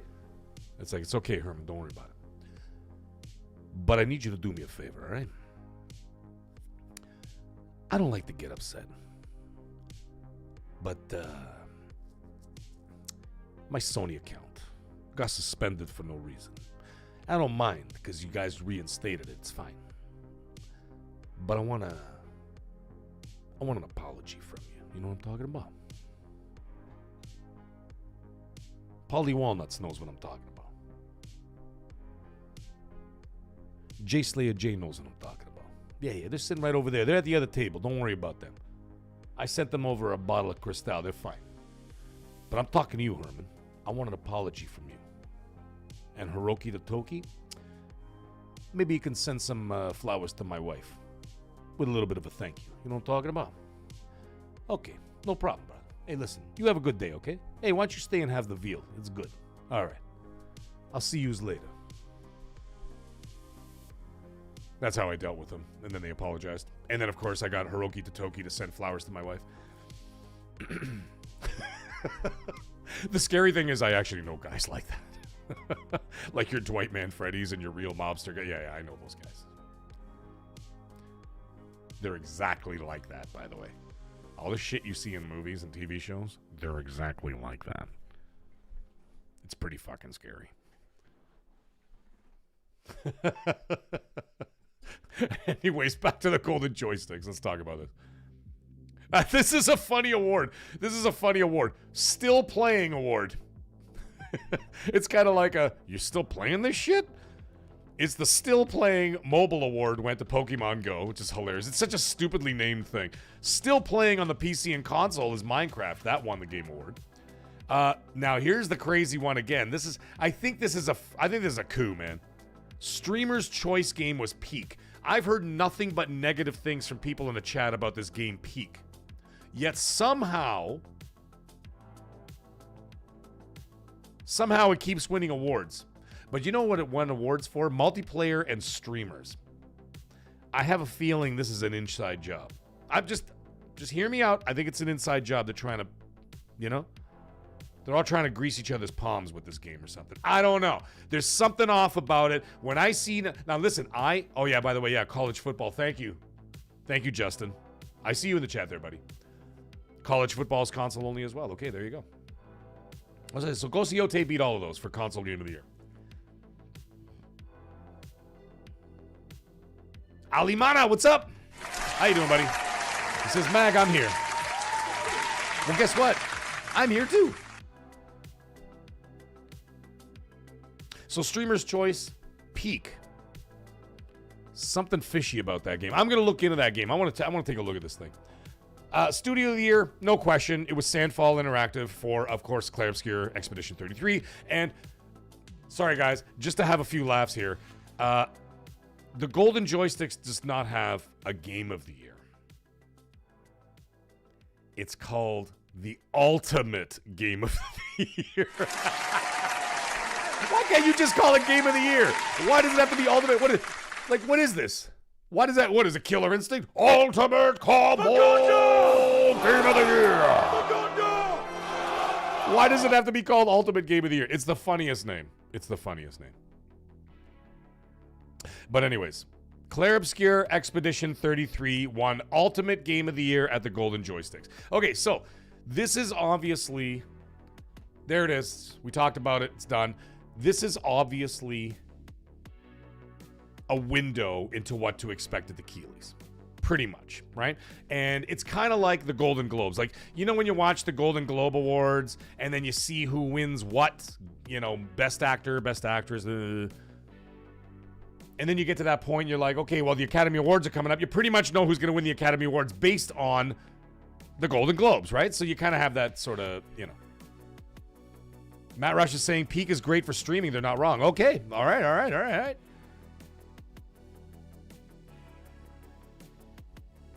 Yeah, Ion Storm, that's very interesting. Actually, let's rewind the clock here as we were talking about the Xbox partnership. I meant to bring this up and I totally forgot because I got distracted.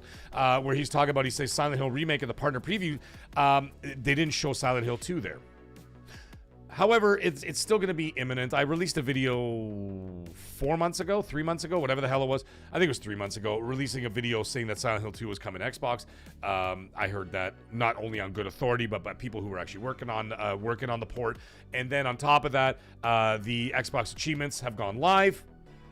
So it should be any day now. They're probably going to do... Now, the thing is, they probably just didn't bother with the Xbox partnership program. They'll do an entirely separate announcement in order to...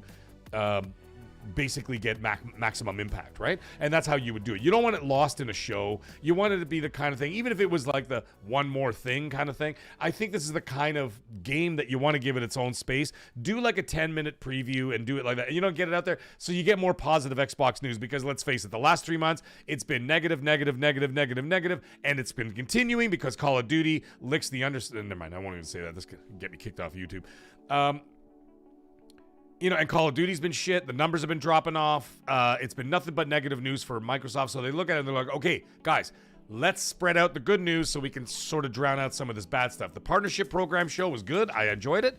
And so there you go. You got positive news there. And then if you do, like, let's say early next week, you do the announcement for Silent Hill 2. Fantastic, right? There you go. Got another good piece of news for Xbox. That's how you gain momentum. Right? And so you do something like that. So I think like a 5-10 minute, like a little presentation, show the game, show, whatever, show some bits of it, show some of the technical aspects of the game. It's going to be 60 FPS, blah, blah, blah, blah, blah, all that kind of shit. And then there you go, right? So that's how you do it. That's how you build momentum, by continuously building up good news, right? Try to drown out some of the not so positive stuff, right?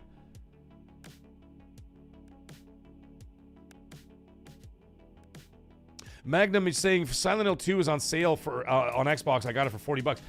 Are you talking about the old one? Paulie Walnuts is saying Silent Hill 2 launches tonight at midnight. What's going on? Matt G is saying the Super... Holy shit, it hasn't been working. Look at that. It still says 0.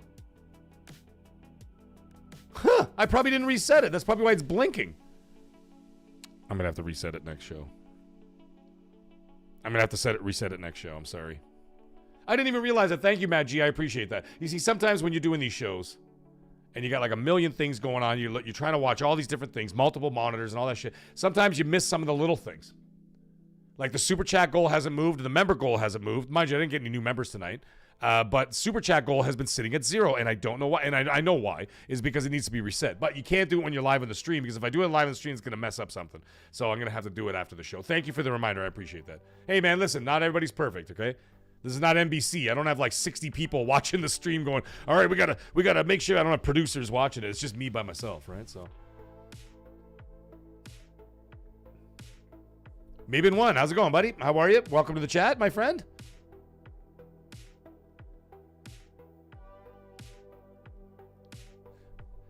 This is really weird. Arrow Nation is saying, according to GameSpot, Silent Hill 2 is currently available for half off on Xbox's Australian store.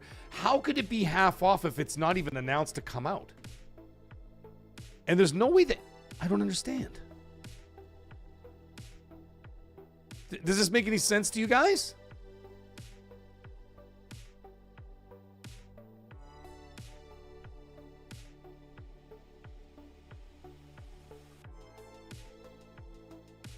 Holy shit. Why would they do this? Ladies and gentlemen. Voyager 88, how you doing, buddy?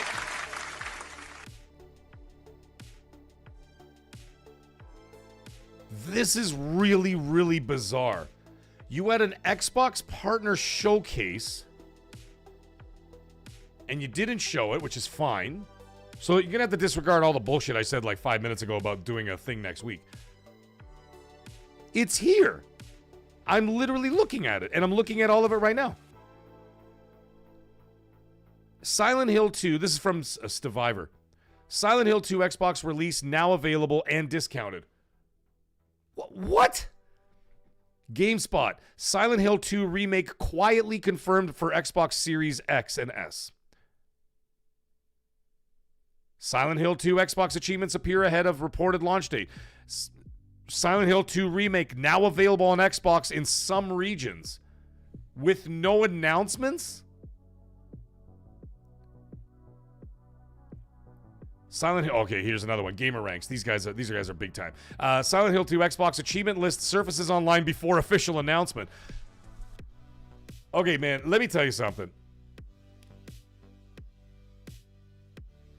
Whoever were... You're fired! What? Whoever works at Microsoft Xbox marketing needs to be fired today. Like literally today. I have never come across anybody who's fucked up their job so badly than Xbox marketing division.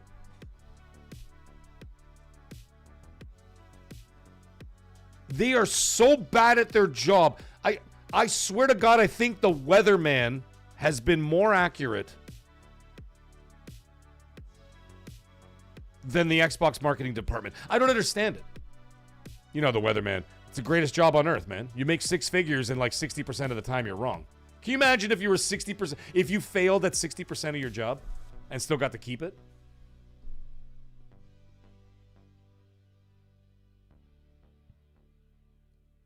These guys suck. Holy Jesus in heaven. No, I'm you know what? 78 Inc. I'm not even pissed. Listen, I'm not even pissed. I'm not even pissed. I am in awe. I am in awe of how bad these guys are. Yeah, it's their supreme marketing. I am in awe of how they can continuously fuck up over and over and over again, and these people get to not only keep their jobs, they probably get bonuses. Isn't this Greenberg's department? Someone help me out here.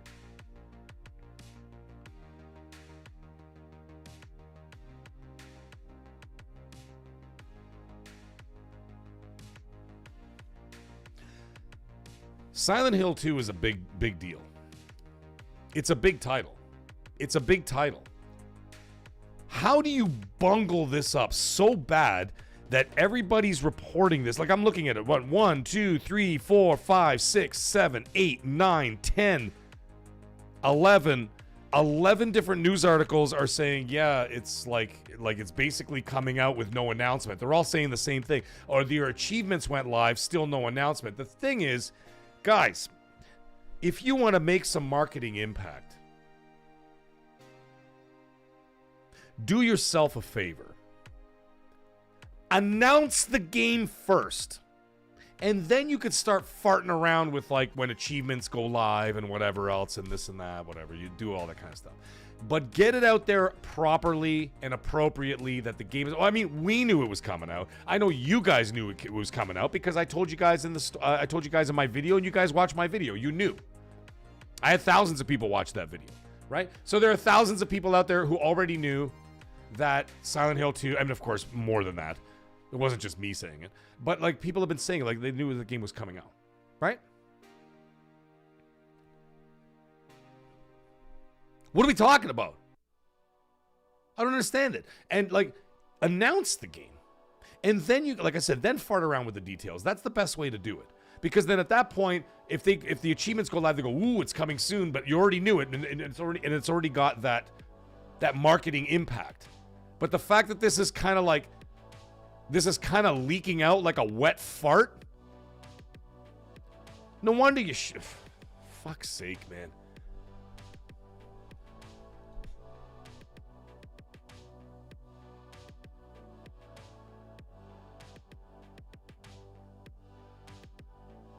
Yeah, Johnny Ohio, no kidding. It literally is it's leaking out like a wet fart. What a stupid way for people to find out that this game is coming out. Because everybody's like, oh, well, it's available now. Oh, it's available now. Like, what the fuck are we talking about? Release a commercial on the TV, for God's sake. The Buffalo Bills are playing right now. Show a Silent Hill 2 Xbox commercial in the middle of the Buffalo Bills game. A lot of people are watching that game. Millions of people are watching that game. Do that. You know what I'm saying? Do that.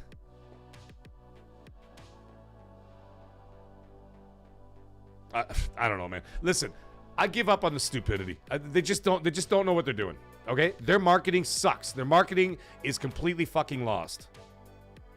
But anyways, I don't want to talk about that. I mean, obviously we are going to talk about that, but I'm just saying. Now, we got to get into our final topic of the night. But before we get into that for a topic of the night, I just got to go refill my water. I'll be right back. All right? Y'all don't go anywhere. Don't move.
All right, I'm back. Everybody relax. Keep your pants on.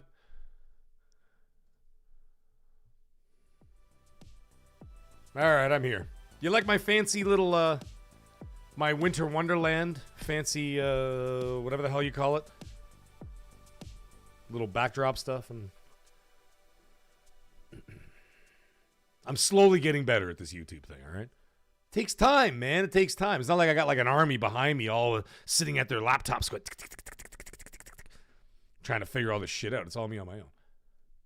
Do I feel 5 pounds lighter? Dude, I just peed. I can't poop that fast. The hell you think of? After Metamucil, sure. After some, one of them fiber drinks, but, yeah. Yeah, Total Chaos is in Game Pass. That's right. Yeah. It's available right now. All right. Anyway, let's get into this topic. That Silent Hill thing is just so funny. Like, at first I'm pissed off. Everybody's going to be like, oh, he's just being all dramatic. I'm not being dramatic. They just, like, when you look at this backdrop, thank you, Matt.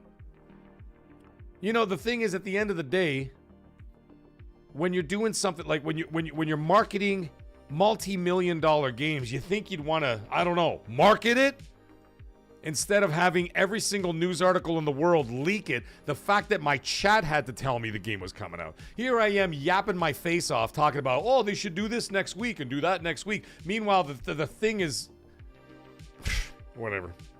Listen, man, I can't fix stupid, all right? And Xbox marketing is beyond stupid. They suck. Period. They should all be fired. I said it before, and I said that a couple of weeks ago, and they should be fired again. So they should fire them, rehire them while they're still sitting there and be like, I'm just kidding, you're fired. And then fire him again just to prove the point. Fire him twice in one sitting. Of course I wash my hands, Cyber Gunter. I used to be a chef for the last 30 years. Gotta wash your hands all the time, dude.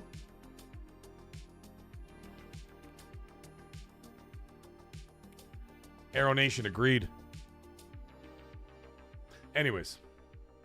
They got great IP. That's the funny part. They got great services. Game Pass is a great service. Their cloud service, improving every day. They got some great IP. But their marketing is just so bad that they can't market what they've got. And that's the thing that's the thing that just blows me away. Oh, come on, Grandpa Barbecue Guy. Don't do that to me, all right, dude? Don't do that to me. You scare me. Anyways, let's talk about what we want to talk about here.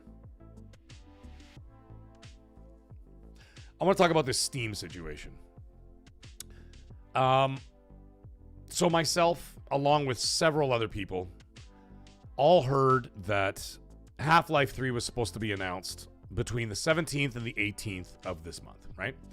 I kind of kept it to myself. I kind of leaked it out a little bit on XNC on Monday. I did not do any videos about it. I just kept my mouth shut and be like, let's see where this goes.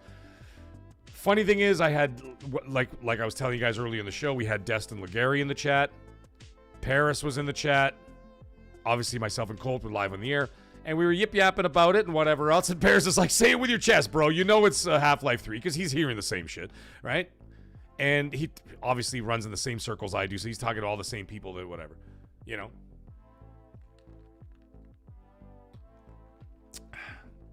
Anyway, that being the case, it was supposed to be announced then. Well, now we're all the way down to Friday. It's the 20th now. Still no announcement.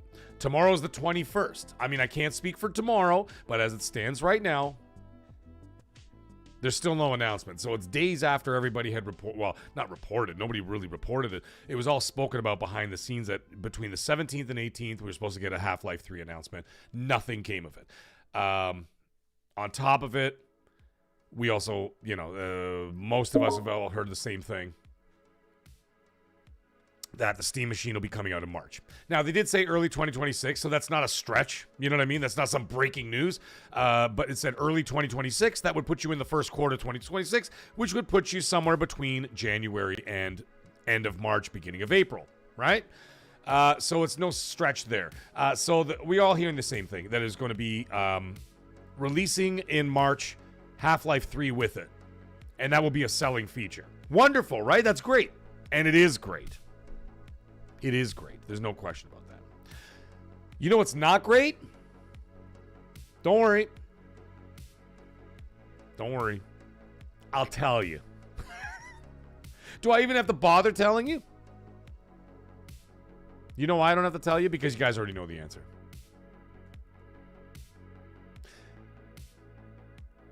Destin in the chat said, "He's not a guarantee." Okay, this is not like a guarantee or whatever. Okay, he's just saying that he's hearing the base model should be $499 or is $499. The other one could be $699. The bigger hard drive one, right? The 2 terabyte, whatever the hell it is. Oh, not 2 terabyte. I think it's 1 terabyte. Is it 1 terabyte or 2 terabytes? I can't remember off the top of my head. Right? And I said to Destin in the chat, I'm like, Destin, you know what, man? That makes sense. $499 and $699. That's not horrifying. It is horrifying for Canadians, but it's not horrifying, I guess, for Americans. Because I can tell you this, $700 in Canada. Like I bought my PS5 Pro for $700 US, right? But in Canada, it was a hell of a lot more. I'll tell you right now. I'll tell you exactly how much I paid. Fucking God.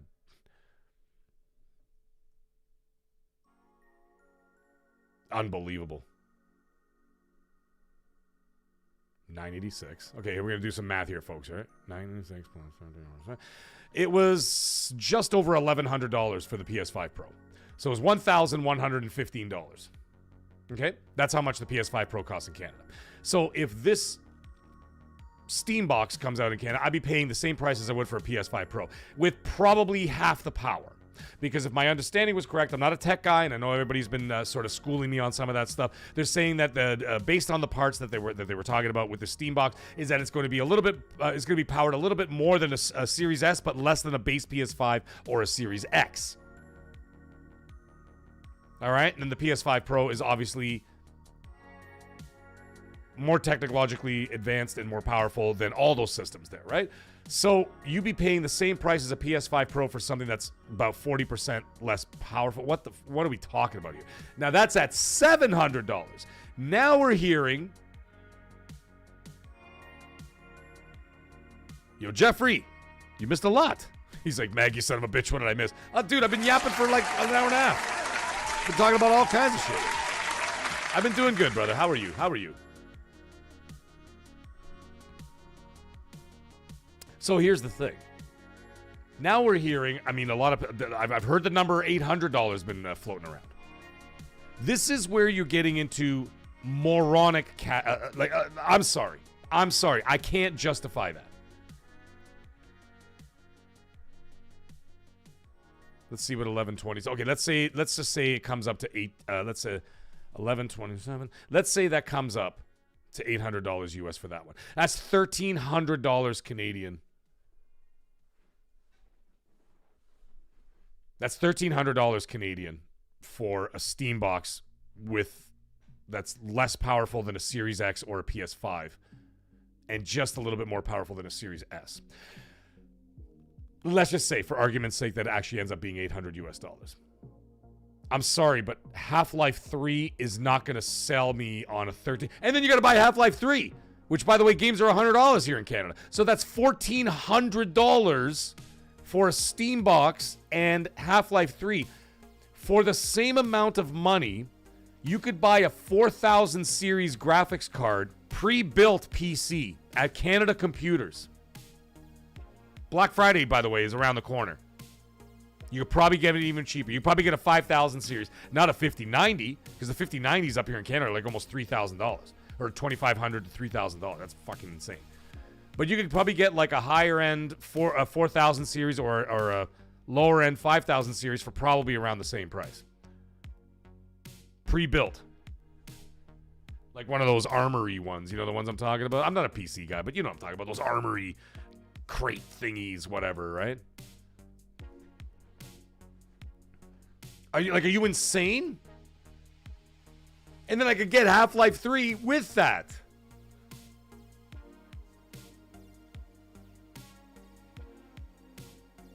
Asmon Gold, he's wagering he's going to buy 5 Steam machines for his community if the price isn't $1,100.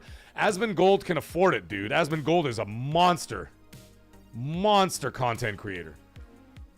The guy's making hundreds of thousands of dollars a month. Of course he can afford it.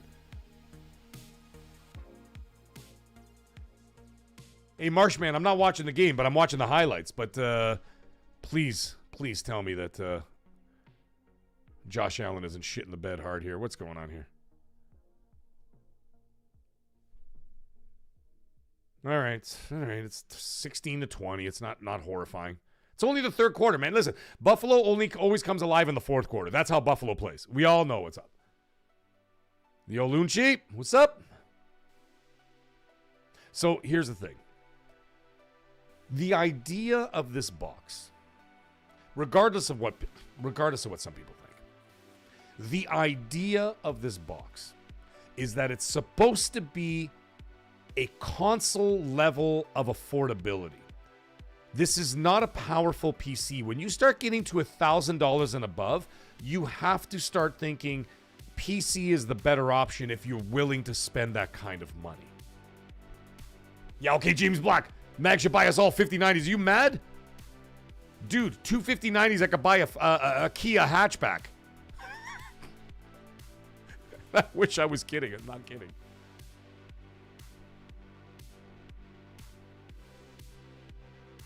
Bean, knock it off.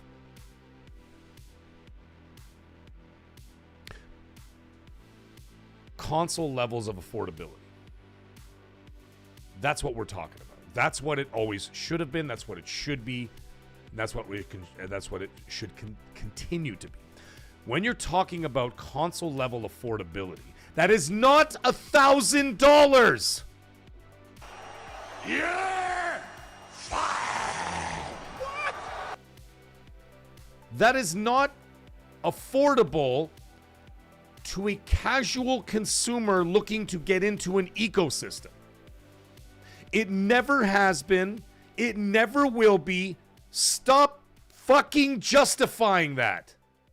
Because the people justifying that are the people who are willing to spend thousands of dollars on a friggin' handheld or whatever. And God bless, do whatever the hell you want with your money. I don't give a shit. You want to spend like almost for example, the ROG Xbox Ally X in Canada with tax and everything else. Are you out of your mind? It's like $1,600 for a handheld. I'd be scared to use it. You think I'm going to bring that on a train? Some dude just fucking snatch it right out of my hands and run away with it. Not that I'm not going to catch him. I'll batarang his ass from behind.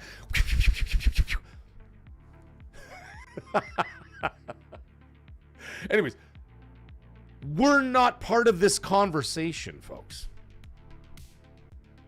But if you're looking to get people into the Steam ecosystem and you want them to spend that much money, they might as well just buy a PC. But here's the problem. The problem is the casual consumer is not particularly interested in buying a PC because it takes knowledge, know-how, and tinkering. 3 things that they don't want to do. They want to turn the shit on and play it. I know what some of you guys are going to say. I know some of you guys are going to push back, and that's totally fine. That's what we're here for. We're here for healthy conversation. Some of you guys are going to push back and say, oh, no, PCs are much easier these days. There's a lot of it is plug and play. Yeah, but they don't want to do it at their fucking desk. They want to sit on a couch, or they put a cheap console in the garage with a TV there so they can play NHL with their buddies on Saturday nights while they're drinking beers. Okay? If you're trying to attract those people to that ecosystem, you're not trying to attract Steam players because Steam players already have Steam because they have it on their PCs.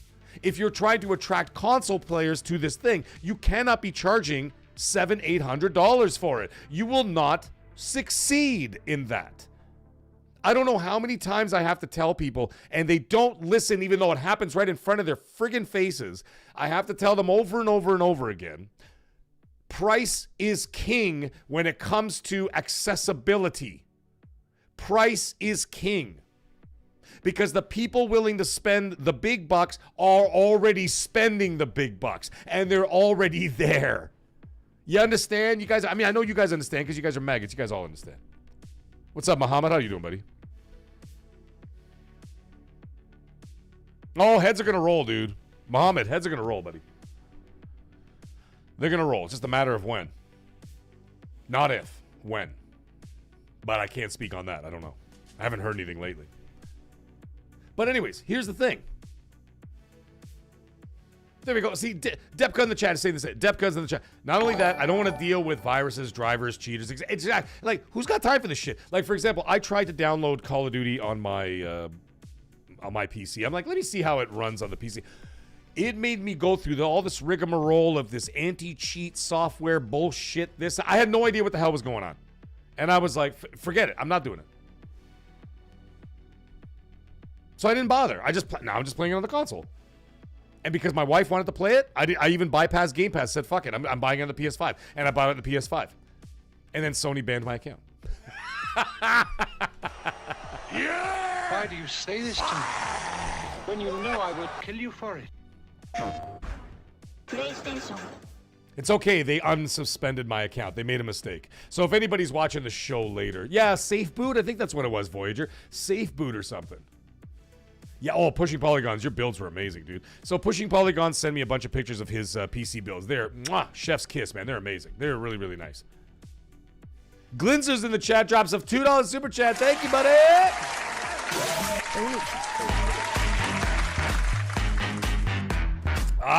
Glinzer, thank you so much, buddy. And he says, feels like a year too early for a new console. I agree. I don't think that there needs to be any new hardware until 2027.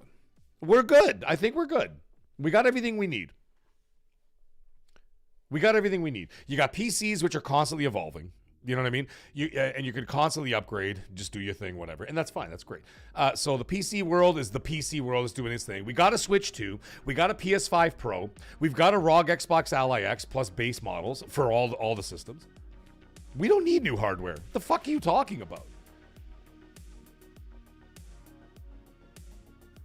Yeah, Voyager. So what happened is, as I was traveling, I was playing my PlayStation Portal.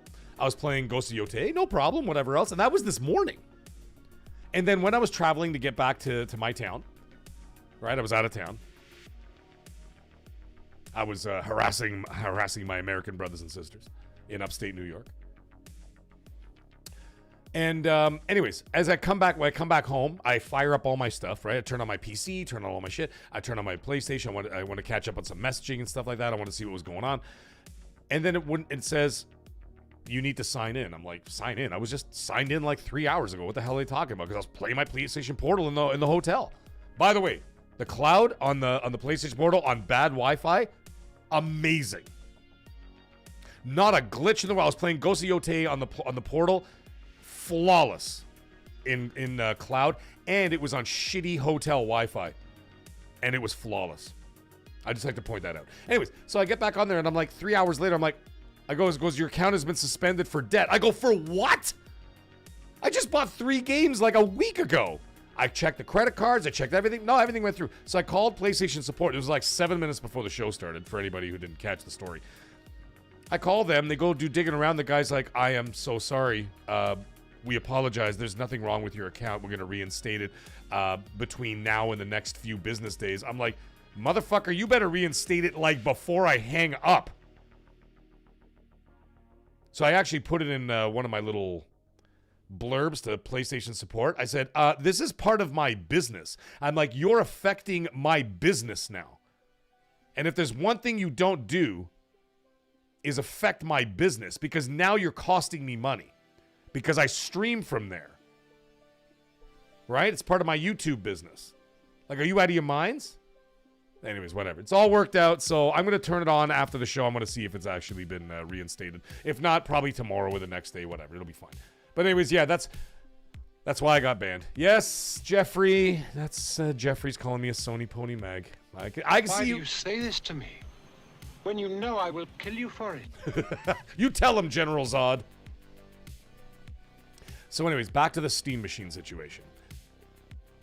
When I saw somebody post it up, and it was really, really funny. I had to go back and watch it, or read it. Excuse me, not watch it. Someone sent it to me on X. I gotta find it now because it was absolutely amazing. And they're like, Mag, check this out. You know, it'd be much easier to be able to like check my tweets if Bradward Fight would stop quote tweeting me in 750,000 friggin' tweets. So now if I have to go back like half a day, I gotta go through 85 tweets. Here it is. This is from Dexerto from yesterday, okay?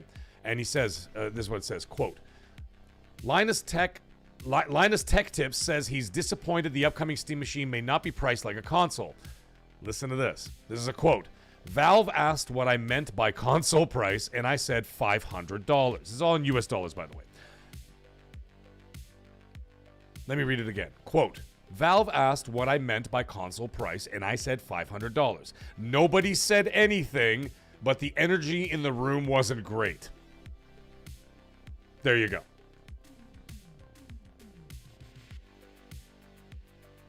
I got some great responses here. Corey Capocia there. He says, I think they're reaching if they want to price this thing above $600. Some are saying it's about on the level of a PS5 and it only has 8 gigs of RAM. Actually, it's less than that. If you're going to price it north of $600, it should be at least perform the PS5 Pro or some next-gen console. There you go. That's one response to that.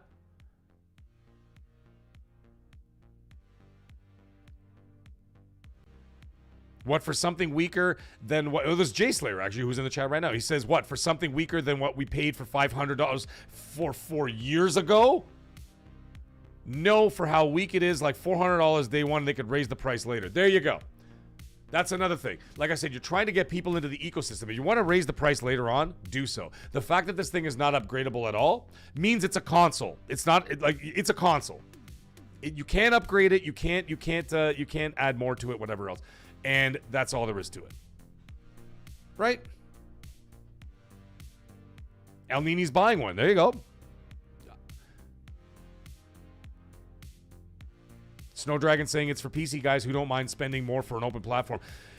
You know what the thing is, though, Snowdragon? If it's for PC guys, don't those PC guys already have a PC? You see what I'm saying?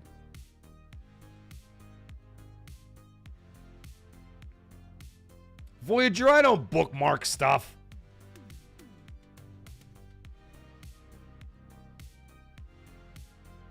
Jay Slayer, what are you saying? I'm sorry, I couldn't see you. What are you saying? The chat moved really fast, bro. You're gonna have to rewrite it. I can't find it. I can't find you, bro. You guys went wild. As soon as I brought up the PC stuff, the chat just tripled in speed. So it's like I was trying to read all this other stuff. Dreadhaven is saying you'll be able to upgrade the storage and RAM, but nothing else. Okay. So the thing is, I'm just all I'm trying to say is that if you're releasing something of this, this kind of box, I would buy it if it was $500 US. Because that is still within a range where I'm like, okay, you know what? It's still a little much even in Canada, but at that point, I'm like, you know what? It's something I could put in the corner there. I can have access to it or whatever else. I would consider that. Right? But when you start climbing up north of 1,000 Canadian dollars and above, I'm out. I'm out. You know what I mean? Why do you think the ROG Xbox Ally X will not set foot in this home? For Christ's sake, it's like $1,700. I don't know, man. Rambo's saying 300 max. You know what? Considering that we've spent, how much was the Series S when it came out? $399 when it dropped in 2020. This thing is just a little bit more powerful than that. You want to charge maybe upwards of double that?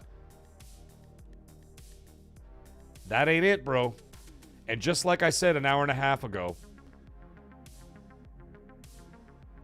if you don't have something that's within a price range that people can afford, people will stop spending on it.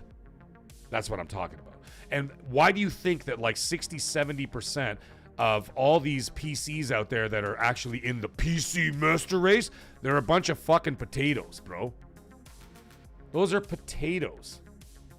They're machines that have a gerbil and a wheel to power the damn thing, because people are not interested in that. They're interested in accessing the software, and they will do so within the range of what they can afford. But if you're marketing for people that have a lot of money, they've probably already spent that money on high-end hardware. Who else are you trying to attract from this thing other than a niche market? El Nini's buying one, and I bet you a bunch of other people in this chat is going to buy one. I know a bunch of people in this chat who bought ROG Xbox Ally X's for $1,000 US, and it's fine. I am not criticizing any of that. You guys are consumers. You do whatever you want, and if it makes you happy, and if you got your money's worth, that is fantastic. And I'm happy for you because your happiness is all that should really matter when it comes to purchasing a product of entertainment. Right? But all my angle has always been, who is this for? Or why are you doing this? That's what I'm getting at. That's always what I've been trying to get at. A lot of people misinterpret from what I say, but that's fine. That's totally fine. They'll get it eventually. And usually by the time they get it, they don't, like, you know, say, oh, sorry, Mag, I didn't mean to be a dick to you in the chat or whatever, but, you know, whatever. Why do you say this to me when you know I will kill you for it? You know what I mean? The whales. Yeah, Rambo the whales. Yeah, but the whales only make up for how much? 5% of the population? So you created a whole new Steam machine with VR integration, new controllers, access to Steam, all this other great stuff or whatever, and you're advertising that for the 5% that can afford your product? The fuck you doing, bro? The Rambo, absolutely. It's not for the regular people. Hey, Meat Puppet has arrived. What were you, sleeping, bro? We've been on the air for almost 2 hours. Where the hell you been? By the way, thank you for the Buffalo updates. I'm actually appreciating it. I'm not appreciating it that what's happening, Gabriel. I see you, Gabriel. I see you in there. But I appreciate you looking out for me. But what you don't realize is that Buffalo decides to always wait to the fourth quarter and then all of a sudden turn into a Super Bowl winning team in the fourth quarter. They're like, oh, fuck the first 3 quarters. We're just going to sit back and just hang out and just do stupid stuff. And then all of a sudden the fourth quarter comes out. They're like Tom Brady times 1,000. And all of a sudden they just like come on fire and then they just like start unleashing blood, unholy hell. Gabriel, keep the updates coming, even though I got the phone down there. Just keep them coming. Meat Puppet's at home playing Xbox. And he says something interesting. He goes, if you're looking for a new game to try, you could try an indie game called Dark Light. Very nice. There you go, guys. So anyways, back to what I'm saying. Once again, and I'm not the only person saying this, okay? There's a lot of big media outlets sitting there going, guys, if you're making this thing like a console, you got to price it like a lower-end console because that's what it is. You know? And then it's like, oh, well, you know, it's for people who want to be on, you know, people who have access to Steam or they want Steam and what. Those people already have access to Steam. Why would they spend another $800 for something they already have access for? Now, there's also the other end of things, but this is also the other. See, I'd love to have a conversation with him, but I never, you know, he doesn't really do shows. He does his own show. He does solo shows. But like Reforge, for example, he said he's buying one because he wants to be able to have Steam or play it like on his couch or whatever, right? Because that would do that. Or was it him? I swear I thought it was him that said that. Maybe it was Colt. I can't remember. Is that like the access? Like I know that like for example, like I know that Reforge has said before. He's like he doesn't really like to play. Like he'll play PC games sitting at his desk or whatever if he's doing it for like one of his stream stream goals or whatever else, or like membership goals that he does. He'll do a stream on there or whatever, playing like an indie game or whatever, or a Steam game. But when he's gaming for his personal pleasure, he'll do so on his couch, right? This Steam machine will give you that option. Because you can have your little box, you stick it under the TV or, you know, in your nice little display case or whatever else. You got your little wireless controller, you play your shit, and that's all there is to it. Great. But would I pay $700 or $800 to have that kind of... No. He may. He'd be like, you know what, that's worth it for me. If it's worth it for him, it's great. But I'm not looking at like one person or another person, or Colt Eastwood said the same thing. And I'm like, okay, fine. Those are 1, 2, 3, 4 people, 5 people, whatever. It was Lono? Okay, there you go. All right, Voyager's saying it was Lono. Okay, so, and like, I know Colt said the same thing. And I'm like, okay, that's great. But what do you guys represent? They represent the 5%. Right? They represent the hardcore, because those YouTubers, those guys will go out and spend that money because this is what they do. It's not only part of their business, it's also part of their personal pleasure, right? And whatever, and they will go spend that money. They're part of that 5%, not even the 15%. They're part of that 5%, the smaller, group of people that will go out and spend that kind of money on that sort of thing. So the thing that doesn't make any sense to me, and this is where I can't get any clarity, is that Steam, who are you marketing this for? That 5%? That 5%, what do you sell, 1 million units? I don't know.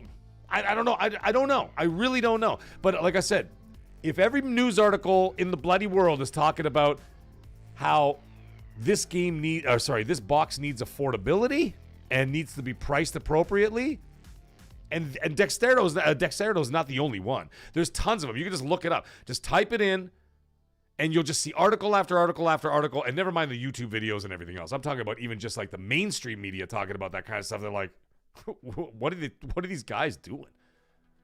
You know what I'm saying? And so, like, that being the case, like, I don't need clarity, but it would be nice to have some clarity of what their plans are. And I could tell you this, compelling software, one title, like let's say Half-Life 3, I'm not going to spend $1,100, 1,200 Canadian dollars, 1,300 Canadian dollars to play one friggin' game. Because the majority of the games that I play are available pretty much everywhere. Not pretty much, they are. Because whether they're Xbox games, which I can play everywhere now, PlayStation games, which I can play on my PlayStation, and third-party games, which I can play on either or, I have access to all those games. So why would I spend all that kind of money for something that I wouldn't be interested in? Because like I said, every other game that I'm interested in playing is coming out for hardware that I already have.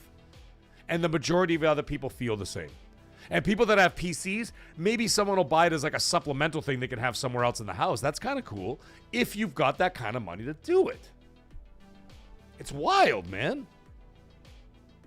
I don't know, man. It seems like a lot of money to me. Either way, we'll find out. We're going to find out over the coming months. I just wanted to readdress the situation because I know it's going to continue to be a situation. And I think that the drama of this situation is going to continue to keep moving forward. I've already mentioned that Half-Life 3 was supposed to be announced this week. It's already approaching Friday. Still haven't heard a damn word. And then the price of the Steam box. Yeah. Tell me about inflation all day long. You guys are hosing us.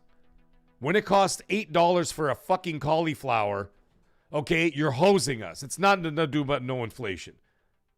You took advantage of a situation of a post-pandemic world, and you're fucking us all for it. And me, as somebody who defends the consumer and represents the consumer, not me, I'm not here to represent myself. I mean, I am a consumer, but I'm here to represent the consumer and stand up and defend those people and help them as best as I can to make sure that they don't get ripped off by these giant corporate assholes who I have affiliations with, but I do not support. Nor will I ever take any of their glazing and any other crap that they throw my way. No, fuck you, man. I don't want any of that. I support the people, and I always will, always have, but that's what this channel is all about. And I don't care where those people coming from. They can come from all walks of life. They could come from any console or any ecosystem, whatever. I don't give a shit. I'm here to defend that. And when I'm telling you, you guys are getting ripped off, you're getting ripped off. And we gotta stop. What they're doing is they're pushing and pushing and pushing and pushing to see how far they can push us. They are trying to test our thresholds. And it needs to stop. And the only way it stops is from us. And if we think that something is unreasonably priced for an underpowered machine, don't pay for it. Listen, if you want to pay for it, pay for it. But I'm just saying, you can't complain when shit keeps going up. Because they're like, well, if they're willing to pay for that. Right? That's how they operate. I know these people. They're scumbags. And you're lucky to have someone like me who is on the inside, who sees all this shit going on. And I will tell you exactly the kind of crap they think about. First of all, they don't care about you. You are nothing to these people. And you know what kind of horrible shit they say while they're sitting around sipping their $25 fucking martinis? They're sitting there going, well, if they're willing to pay for that, fuck, let's jump it up another 5%. Need to buy that fourth cottage in the Hamptons. That's how they operate. And here's us fighting over these trillion-dollar companies, billion-dollar companies on Twitter and YouTube. They're laughing at us. They're laughing at us. All of us. I think the Steam machine is just another long line of bullshit that's going down the road that needs to stop. And I think that there has to be a breaking point. I have a feeling, and I doubt I'm wrong. I doubt it. That may sound arrogant. I apologize. I apologize in advance. But that does sound arrogant. But I don't think I'm wrong here. I think that the Steam machine, if it's inappropriately priced, will be the breaking point for a lot of people.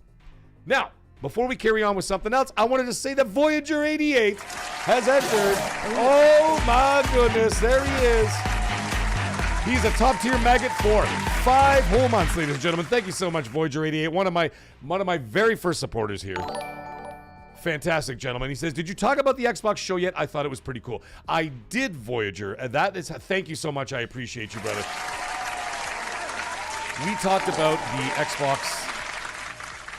We talked about the Xbox showcase at the beginning of the show. It was the first topic before I got through all my bullshit of Sony suspending me for no reason. And it's, yeah, that was a whole situation, man. I don't want to get in that story again, but either way, that was a situation. But yeah, it was pretty wild, man. It was pretty wild. Thank you, guys. I appreciate all the support. Yeah, thank you, Rambo. You got it right. Inflation is an excuse. Exactly right. Exactly right. It was an excuse. It was an excuse to take it further. It was an excuse to find out how far they're willing to, how much we're willing to take with how much they're trying to push on us.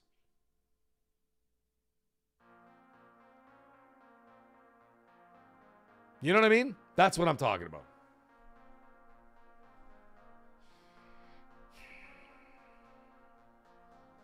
But either way. That's all I got to say about it, because you know what? Honestly, we have no other information. The information I received is the information you guys now know. And I know nothing else about it other than that. All I could do is get angry and scream and speculate about what it is, like what's going to happen and why I think it's going to work or whether it's going to fail. And I think that at that price, it's a failure. It's not like, you know, the funny thing is at the end of the day, you're like, well, they need to make money. Fucking Valve makes billions of dollars a year. Billions and billions and billions. You gotta listen, man. They gotta go back to this model. They gotta get away from this Apple model of. And I know I've said it a million times, saying that, like, listen, these corporations are done losing money or subsidizing their hardware in order for you to get into an ecosystem, in order to be able to buy their software, which is where they get the longevity of your purchases. I said that in one breath. Can you imagine? They gotta get back to that. It's the only way. It's the only way. But what do I know, right? What do we know? What do we know, chat? We're just lemmings to these people. You know what I'm saying? We're just lemmings to these people. What do we know? We're just dumb consumers, right? That's what we're here for. We're here to have critical thinking discussions, or discussions incorporating critical thinking. They don't like critical thinkers. They don't like that because we analyze their bullshit and then we look at it and say, you're lying to me. And they don't want that. They want obedient lemmings. They want obedient lemmings that go to work for them. You're a corporate drone for 45 years. Then they give you a fucking watch and a piece of apple pie and that's it. Then they kick you to the curb, assuming they even let you retire, because then at 64 they fire you so they don't have to pay you a pension. Remember what you're dealing with. Know thy enemy, ladies and gentlemen. Yes, they are providing us. Yes, they are providing us with entertainment. But know thy enemy. It's important. Okay, guys, that pretty much wraps it up for the show. But I got a couple of super chats and some other things I got to deal with. And then I'm going to go grab myself a beer. And we're going to have a little bit of a question and answer period. So you guys can ask me whatever you want as soon as I get back. But that's it for MAGGCAST tonight, folks. But give me 2 minutes. I'll be right back.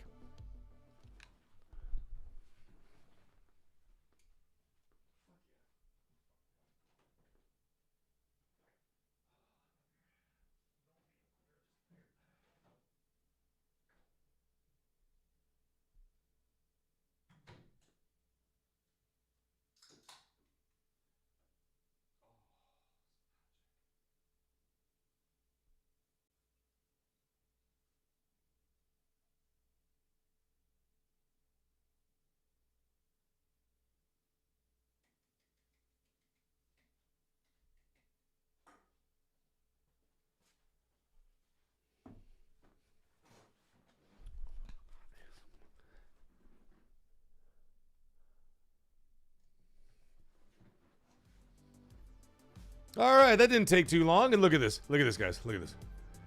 Look at this nectar of the gods I just poured. Look at the bubbles. Oh. Oh. As the Scots would say, that's magic. Now, before we carry on,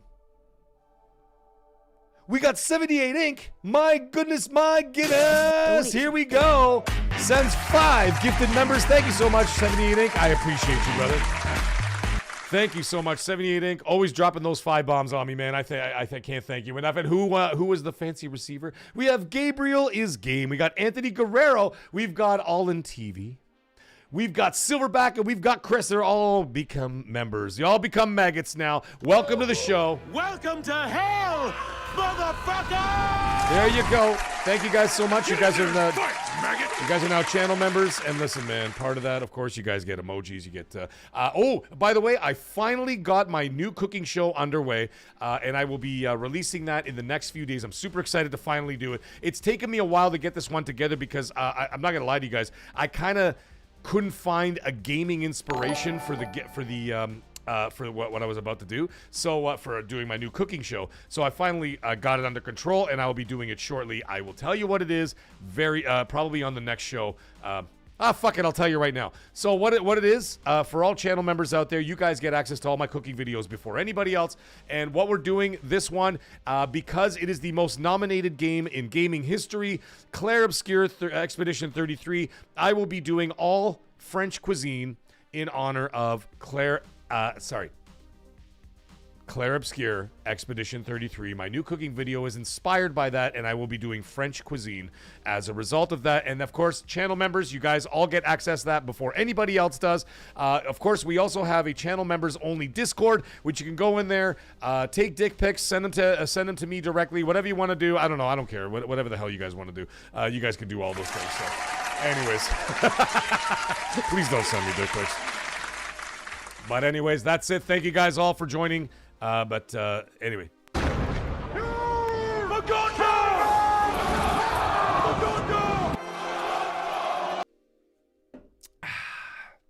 Welcome to hell, boys. Snow Dragon drops a $2 super chat. Thank you very much, buddy. We are now in the question and answer period of the show, and you guys, like I said, you can ask me whatever you want. Meet the cheaters in the house. Meet the cheater. I made you a mod? I didn't remember that. Mind you, I drink a lot, so I really don't remember. I'd be terrible in court. Can you imagine? They'd be like, Mr. Mag, on the night of April 16th, as you were leaving the bus, or you leaving the train station, what happened? I'm like, bro, I don't even know what happened yesterday. I have critical drinking discussions. Yes, Funky Playbox, it's exactly it, buddy. Getting back to Snow Dragon drops that $2 super chat. Thank you, brother. And he says, thinks Sony knows what you did to their car. If anybody doesn't know, Snow Dragon, oh my god, I can't believe you said. Why do you say this to me? When you know I will kill you for it. PlayStation. If PlayStation knew what I had done to their console. Listen, for anybody who doesn't remember, way back in the day, I did these Pony Master 420 videos, and I'm wearing like these rainbow furry boots. I had a big unicorn head, and I have a tank top with a giant pony on it, right? And I literally, and I got a ban. By the way, I got banned from Twitter. This is before Elon Musk bought Twitter, and Twitter banned the video, so I had to take it down. But it still got out there for a lot of people. So what happened was I mimicked. Okay, I mimicked in slow motion. By the way, I filmed it in slow motion. It was hilarious. I mimicked having sex with my PlayStation 5. As a result of that, when I posted the video, I thought it was hilarious. I had music like teed up to it and everything else. You know what I mean? I had music all set up and all this other shit. And it was me mimicking sex with my PlayStation in slow motion with the music playing and all that stuff. And Twitter found it offensive and banned my video. Hey man, listen, when you're doing comedy, you got to be on the cutting edge, man. You got to be willing to break the rules. Otherwise, what are we doing, right? It is what it is. So there's your answer if you're wondering. It goes, if you wonder if Sony knew what I did with my PlayStation. So yes, that's pretty funny. And we've got Aero Nation. What's going on, buddy? Aero Nation TV drops a $5 super chat. Thank you so much, my friend. I appreciate the support as always. And he says, the Steam Machine is another in a long line of portable is premium devices focusing on superior form over superior function. Thank you.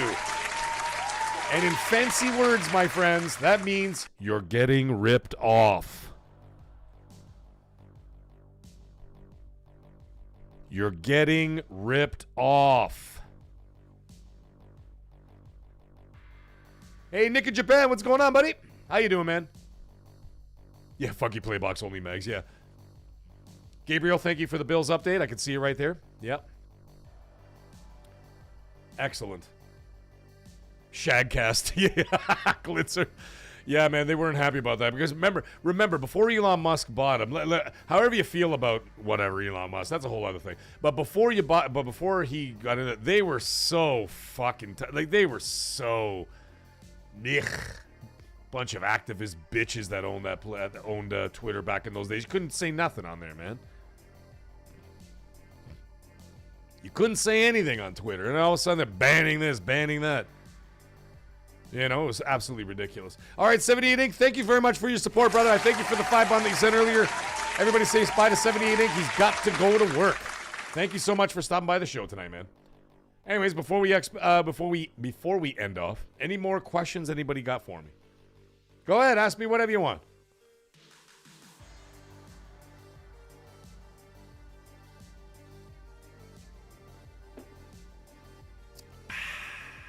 It's an adult beverage right there, ladies and gentlemen. By the way, fun fact, not gaming related. Did you know that up until 2011, in Russia, any alcohol that was 10% or lower was considered a soft drink? That is a nation of men!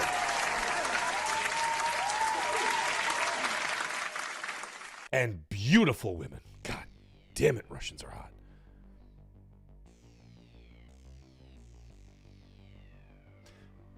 Up until 2011, alcohol 10% or lower, so that means beer, was considered a soft drink. Children were allowed to drink it. How amazing is that?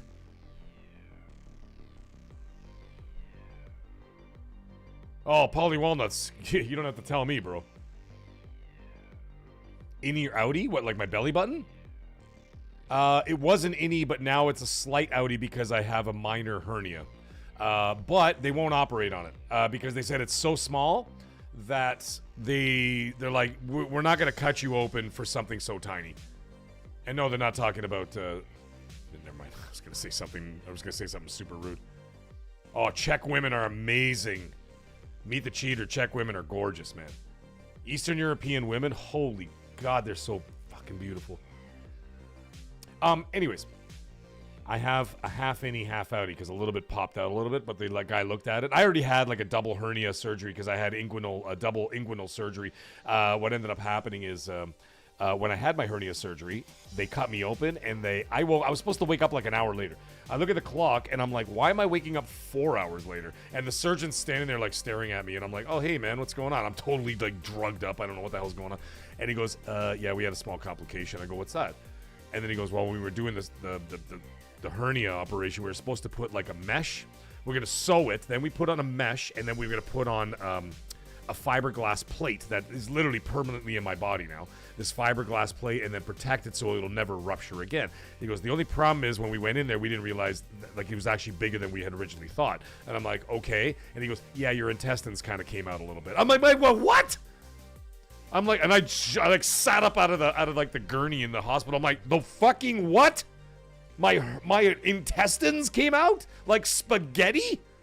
And he's like, not all of it. He goes, but some of it was coming out, so we had to cut you open wide. And I'm like, cut me open wider. And it was only supposed to be a scar about like 2 or 3 inches wide, right? Or long, whatever, right? And I go like this, I sit up, and like, first of all, they're like, you can't sit up. And I'm like, I sat up anyway because my adrenaline was pumping. I was jacked full of like whatever I was on, fentanyl and whatever they pumped into my system. And I sat up and I pulled my robe up like this. And I went, what the fuck? I literally said this. I go, what the fuck happened? the scar was this big. It was like 4 times the size of what it should have been. And it was huge, like almost 1.5-inch long metal staples stapled directly on my stomach with the skin folded over and stapled it shut. And I was like, what the fuck happened? Anyways, I had that surgery done. That was fine. Eventually. It took me like 2 months to heal for that one. It was brutal.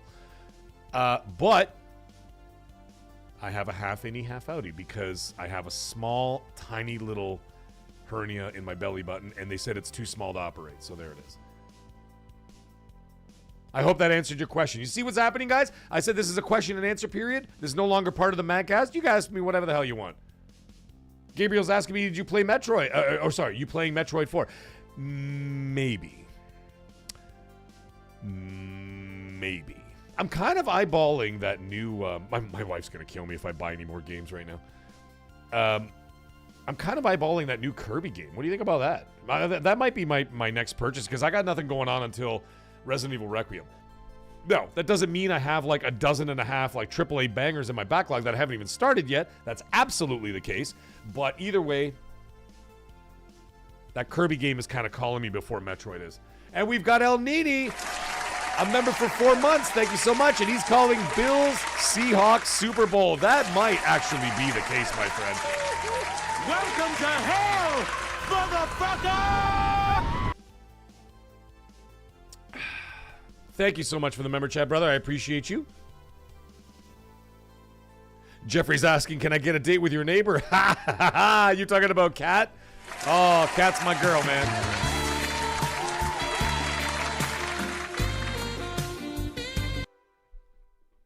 If you don't know who I'm talking about, my neighbor is one of my neighbors is Cat Like Meow. You can go check her out. Cat Falco or Cat Like Meow. She's on Instagram. She's an Instagram model. She does cosplay.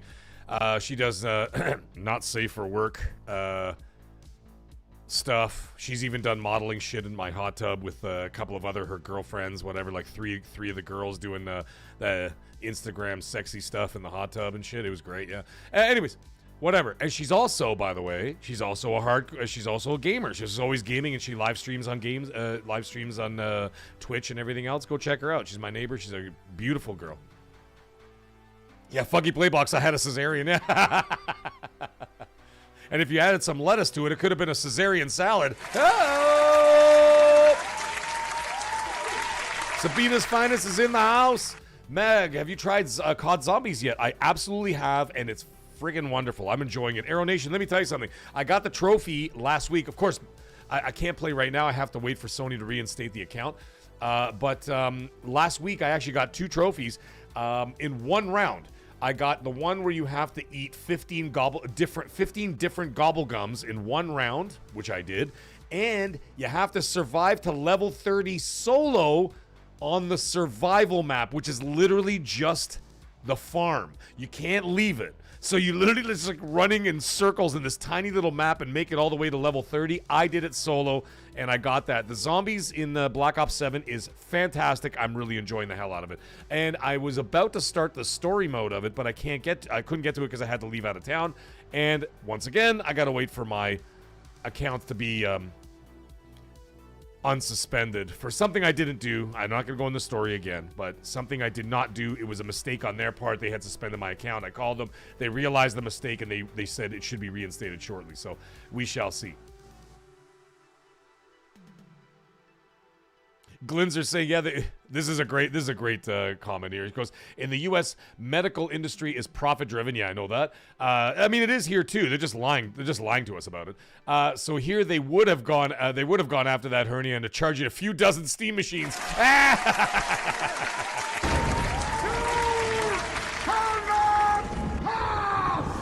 Oh, tell me about it. Arrow Nation saying the Easter egg is long. Oh shit. Oh, god damn it.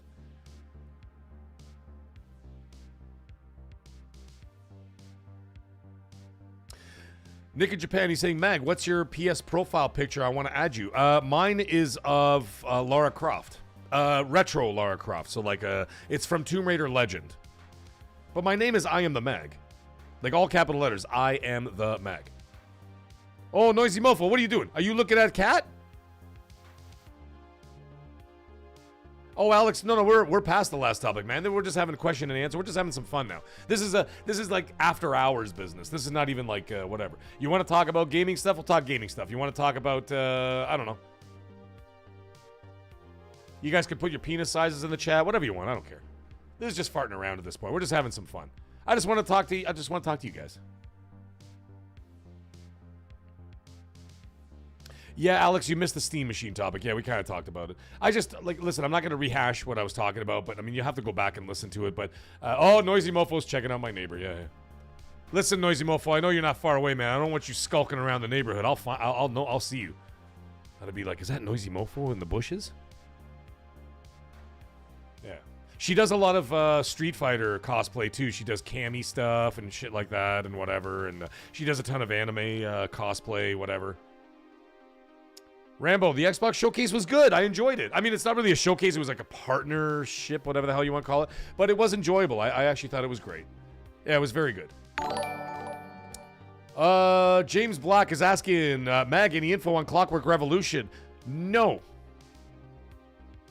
I really hope... I kind of really wish I had more to tell you, but no. There's nothing there, dude. There's nothing there. There's no information. No. Nothing. Nothing's hit the pipeline. It's gone awfully quiet. I'm not saying nothing's... I mean, you know, in the light of all these cancellations and everything that happened over the last 6 months, I don't think that that's one of them. However, I just don't know. There's no information out there of what's going on with that game. I talked to some people from the studio, and I actually had somebody else reach out to me and talk to me about one of his friends that's in the studio. So that's a total of like 3 different people that worked on the game. There is some Microsoft drama going on over there within the Xbox game studios and stuff like that. There is all kinds of stuff. You know, sharing of assets, not sharing of assets, worried about who's going to have a job tomorrow and who doesn't. That's all been happening, and that will continue to happen. But I'm not sure it's going to affect that game. And but although I got to say at the same time, we haven't heard anything. However, to be fair, Microsoft does have that developer direct in January. So always in the first or second week of January, you're going to get an Xbox developer direct, and that's when they usually talk about what's coming up for the year. So if you're going to hear anything about Clockwork Revolution, I can almost bet you 100% guarantee that you will see a release date and everything for Clockwork Revolution at the developer direct in January. So I hope that answers your question. And we got Grandpa choking on my own spit. Grumpy old fart. You get some music, buddy. Let's give you a horn too. Grumpy old fart drops a $10 super chat. Thank you so much, brother. I appreciate you, my friend. And he goes, I missed half the show. It's okay. It's okay. It's all right. I need to quit my job. No, you don't. Stay over there, man. Now, come on. You're working for the LCBO. You're doing God's work. Listen, the company that owns LCBO, a bunch of scumbags. But the booze itself, hey, man, you're helping me out, okay? He goes, I need to quit my job. Are you doing a MAGCAST Extended Edition right now? Yes, I am. The show is over.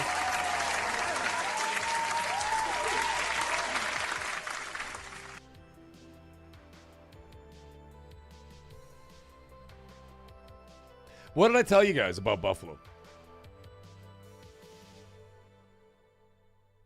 Be careful with those Bills. Yes, the Texans are winning 23-19, but from what I understand in the chat, Buffalo just got a first down. They're marching down the field with 2 minutes left in the game. You got to watch out for Buffalo in the late stages of the game. That's how they operate.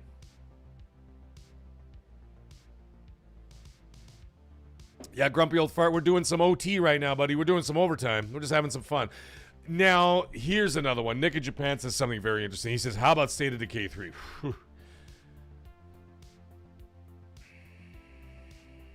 I'm going to kind of tie this into what Muhammad was talking about, too, here. And he's saying Marvel Blade canceled. Listen, I haven't seen or heard a single goddamn thing about either one of those games. And it's been a long time. Now, I know, and I won't put words in other people's mouths. I will not put words in other people's mouths. But even like like even Jez Corden was like, I don't know about the state of the K3, man. Like, I know he kind of said it in passing. It was during a podcast, whatever. And listen, when you do a podcast, you do a show. I've been on the air now for 2.5 hours. And I got to tell you, there's a lot of times where I'll say a million things in 2.5 hours. I can't remember every single bloody thing I said. But you know, there's always going to be some guy out there who clips your shit and be like, oh, you said this, oh, you said that. You know what I mean? There's always going to be that guy who'll be like, well, you said this. I'm like, dude, I can't keep track of what I've said for 2.5 friggin' hours, man. It's ridiculous.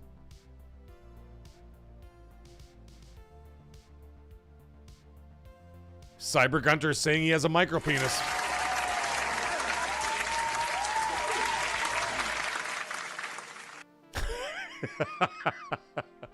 This is what happens when you get Mag After Dark, ladies and gentlemen. We're having a couple drinks, having a few laughs. Oh, look at what Grumpy Barbecue gave! We got Grumpy Old Fart. Thank you so much, Grumpy Old Fart. And he says, overtime needs to be paid. Everyone jump in. Oh, I can't disagree with that. Grumpy Old Fart, I can't disagree with that.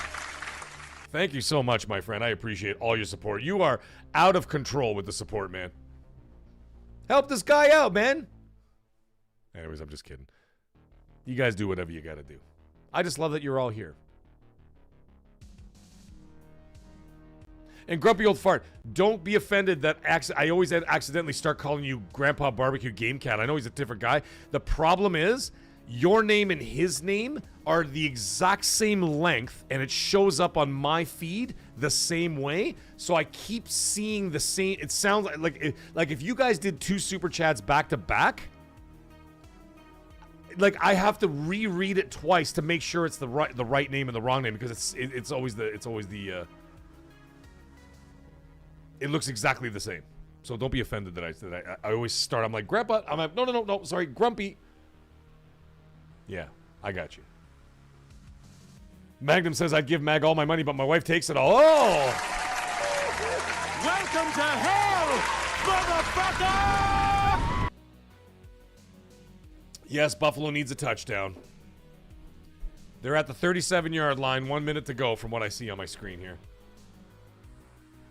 Yeah, listen, hey, DJ Marshman. Listen, he said Josh Allen getting sacked for fun. Listen, bro. The offensive line, I don't know what the hell's going on with these guys. Are they sleeping out there or what? It's a good thing I'm not watching the game, because I would have thrown something at the screen by now. And Grandpa Barbecue Game Cat comes flying in here. Member for 5 months. Magnificent Maggot is what he is. Thank you so much, my friend. I appreciate you, Grandpa Barbecue Game Cat. And you know what the funny thing is? I had to literally stare at your name twice to make sure I wasn't about to call you Grumpy Old Fart. Because Grumpy Old Fart and Grandpa Barbecue Game Cat is literally the exact same on my screen. Oh, here we go, ladies and gentlemen. 4th down. Can Buffalo pull it off? Can Buffalo pull it off? Aero Nation is, okay, guys, tell me what happened, man. Tell me what happened. 1st down Bills! What's up? Let's go, Buffalo! All right, that's what I'm talking about. Aero Nation, what is he saying here? He goes, I'm going to say it. Whoa, folks, listen to this. Kirby Air Riders is better than Mario Kart World. You know what? Honestly, Aero Nation, that's not that hard, man. That can't be that hard, because honestly, I played Mario Kart World, and I was unimpressed. I was unimpressed. My kids played it for like a few hours. They didn't really give a shit. They played it for a few hours and like, yeah, okay, I get it. And they went off to play Donkey Kong, and then guess what they ended up going back to? Guess what they get when, you know, what's that stupid fighting game they got? Super Smash Brothers. They went right back to Super Smash Brothers from last generation. I don't think the games have really been that hot, man, to be quite honest. Like, you know what I want? Give me Mario Galaxy 3 and make it really good. Don't add all this 4-player bullshit. Fuck off with that stuff, man. That last Mario game sucked ass. I hated it. What was it? Not Mario Odyssey. Mario Odyssey was good. Mario, whatever the frig it was called. The one with 4 players. Garbage. I hated that game. I played it to completion because my son wanted to play. My poor boy. He's such a sweetheart. He took his birthday money and he went to GameStop and bought an extra controller for like $70. I'm like, James, what did you do that for, buddy? You didn't have to do that. And he goes, I wanted us all to play as a family, so we had 4 controllers. And he wanted to spend his own money on that. And I'm like, ugh. I played the game with him. And we played it to completion because that boy spent 7, and he was like, whatever, 10 years old he did that. And we played the game. But it wasn't a good game. I mean, I got through it. We got through it. We played it together as a family, whatever. But it wasn't a great game. Mario Odyssey, fantastic game. I loved it. Give me a Mario Galaxy 3. And Grandpa Barbecue Game Cat comes in once again with a 5 Australian super chat. My goodness, he goes, thank... Don't do this to me. He goes, thank Grandpa Grumpy Old Fart for this super chat. Yay! We just molded the names together, ladies and gentlemen. That's what I'm talking about. Achievement unlocked. Here we go. Oh, you guys are hilarious, man. Hilarious. And James Black drops another $2 super chat. My goodness, he goes, a few bucks for the stables. Ponies, let's go. P.S. Let's go Bears. Oh, okay. Yeah! My God. And we got Grumpy Old Fart not to be outdone. Holy crap, it's out of control tonight, ladies and gentlemen. Unbelievable. I can't even keep up. And he sends another $10 super chat coming in. Thank you so much. He goes, I used to give money to the crackhead in front of the grocery store. Now I'm giving it all to Meg. Oh, thank you so much, buddy. It is like a better investment if you want my advice, to be honest. Can I get a rare achievement, please? Grandpa Barbecue Game Cat, you get whatever you like. Amazing. Thank you. You know what? You get another one. There you go. Another rare achievement for Grumpy Old Fart, who's been out of control tonight. Thank you so much. And listen, just because you used to give money to the crackhead in front of the grocery store, you still are. You're just giving it to a crackhead who's live on the air. That's all I'm trying to say. You know what I'm talking about? You know what I'm talking about? Fight, maggot! That's what I'm talking about.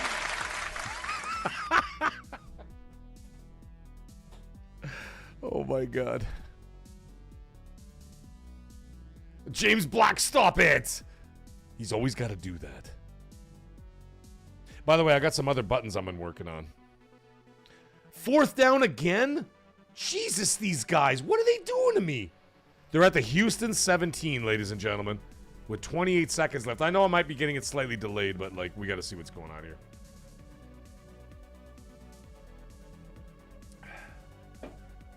You know, pints aren't big enough. I think the Germans have it right by doing Das Boot. You know, like the big beers? And doing the Steins. Like, a pint is almost like a child's drink these days. Like, I couldn't even imagine drinking a beer out of a bottle anymore. Like, have you seen, like, after you drink, like, Tall Boys or, like, you know, in of course, North America, you know, the Canadians and Americans, we drink Tall Boys. And then, of course, in Europe and, of course, well, I mean, in Canada, too. I mean, we're basically still, you know, we're still part of the Commonwealth of, with the UK. I mean, we drink pints here, too, and stuff like that. Like, can you imagine going back to a bottle? Like, what the fuck is that? It's like those little tiny, like, you know, those little bottles that the kids get at the convenience store, like, you know, when they're filled with liquid candy, they just like suck it down. You know what I mean?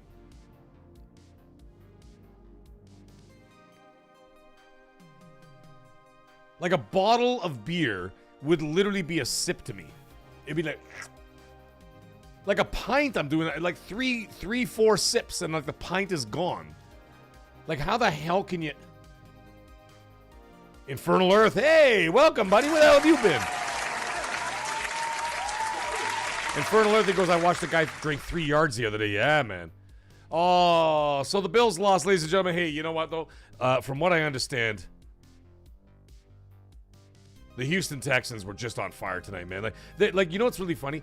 A lot of these teams who are playing, like, decently, 500 level teams, all of a sudden, for some fucking reason, they decide to turn the Jets on when they play Buffalo. All of a sudden, they're like, oh, Buffalo's in town. We better be, like, completely way above our pay grade and be the greatest teams ever.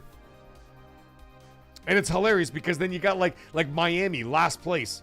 All of a sudden, Miami like just decides, oh, well, we're going to play better than like the New England Patriots when they won like 5 Super Bowls. Like all of a sudden, they just turn it on when Buffalo shows up. That's too bad. Well, Buffalo lost. That's okay. That's okay. End of regulation. That's fine. It is what it is. Hey, listen, man. As long as the Bills make the playoffs, that's all that matters. Because at the end of the day, if you make the playoffs, then it's anybody's game. You know what I'm saying? It's just like the World Cup. And by the way, I'd like to congratulate the Republic of Ireland and Scotland for making it to the 2026 World Cup. I am super happy about that. Oh, Matt Rush. Dude, you're not wrong, man. NFL has been so odd this year.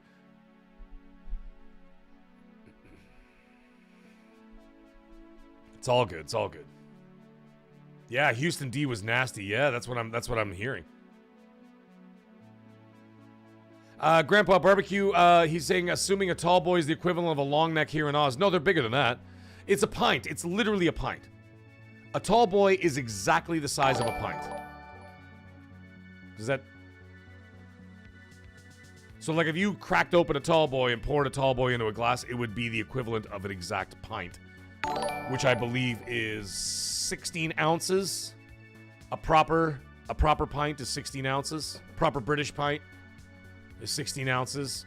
The larger ones, like they have larger ones out there. Like I know, like for anybody who lives in Canada, if you go to Kelsey's Roadhouse, they have the bigger pints, but they're 19 ounces or whatever, 22 ounces, but those are like whatever. And then of course Boston Pizza has their schooners, the big schooners. Those are 22 ounces. They're bigger as well. But a proper pint is 16 ounces. Come on, James Black. He says L for Bills Mafia. No, man, it'll be a learning experience. That's what I'm talking about. And we've got Aero Nation coming in hot, ladies and gentlemen, with another gifted 5 gifted members. Thank you so much, my friend. I really appreciate you. Aero Nation, you are amazing as always. You get a little song and dance as well. I'll give you a horn. Why the hell not? Let's go. Get the horns going. Get the glow sticks. The kids still do the glow sticks? I don't even know anymore. I don't know. I just get drunk in the corner. That's all I know. And let's see. The lucky recipients were T-Bone99. Love that name. That's a great name. We got I-500. I know you. We got Jay. I'm going to call you Munger because Munger's going to sound... or Joe, not Jay. Joe Munger. I'm going to call you Joe Munger. We got Andre Clay in the house as well. And we've got Frost.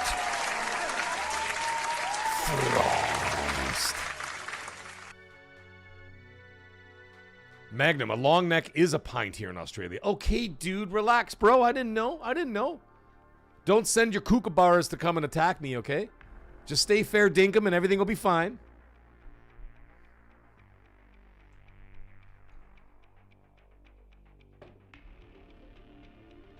Grandpa Barbecue, don't start giving me shit in like milliliters. Come on, man.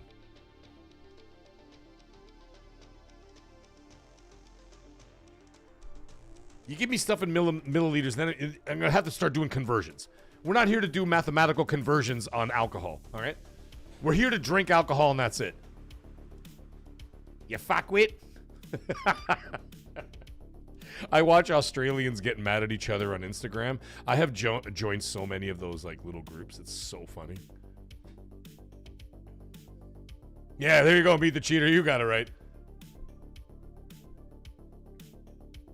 No, Rambo. I really do not want Josh Allen to become the Dan Marino of this generation. I can't handle that, bro. I can't handle it.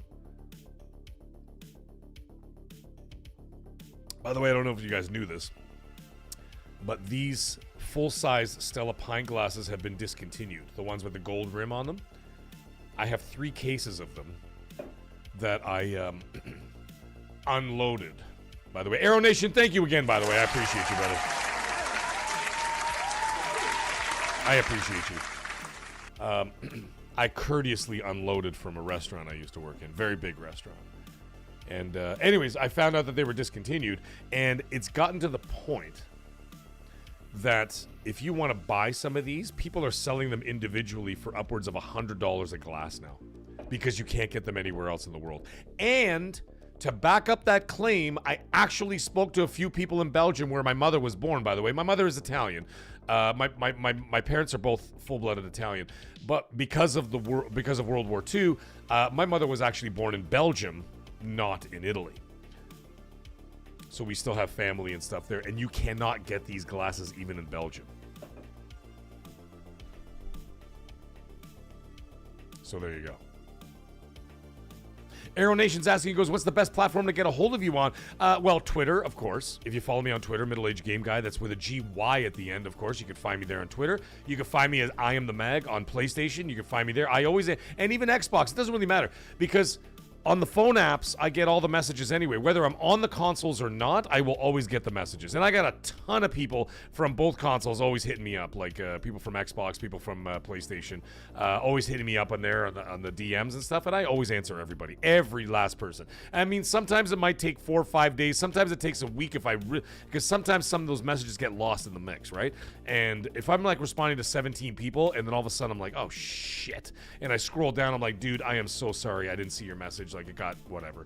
But I always sit down and take time to make sure I answer everybody. But yes, Arrow Nation, every time you want to reach me, your best bet would be PlayStation, as I'm doing a lot of streaming from the PlayStation because, like I said, I game with other people in the house.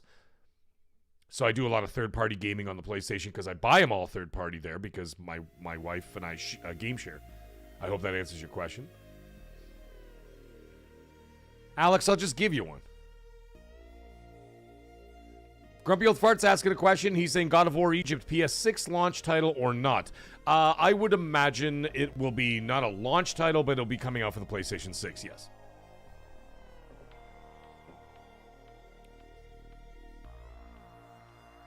I don't see it coming out as like an end of... Oh, Nick in Japan saying, watch Mr. In Between. Awesome Aussie drama. Dude, I love it so much.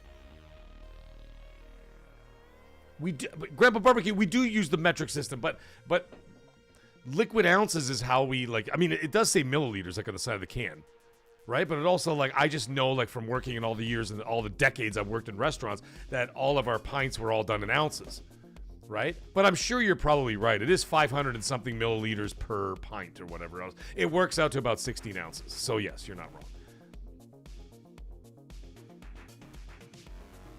Yeah, Nick in Japan, like the Australian shit is so funny, man. It makes me laugh my balls off every single time. And it's like there's this guy walking an alpaca down the sidewalk, right? And this guy's filming him, and he goes, "Oh, this is quite what the fuck do you call it?" And he goes, "Oh, it's quite a llama you got there, mate." And then the guy turns around, and he goes, "Not a llama." He goes, "Get that camera out my fucking face." The other guy goes, "Well, pardon me, you fuckwit." And he goes, "You're walking with a llama." And the guy turns around and he goes, "You know, there's a difference between a fucking llama and an alpaca and a dumb cunt like you."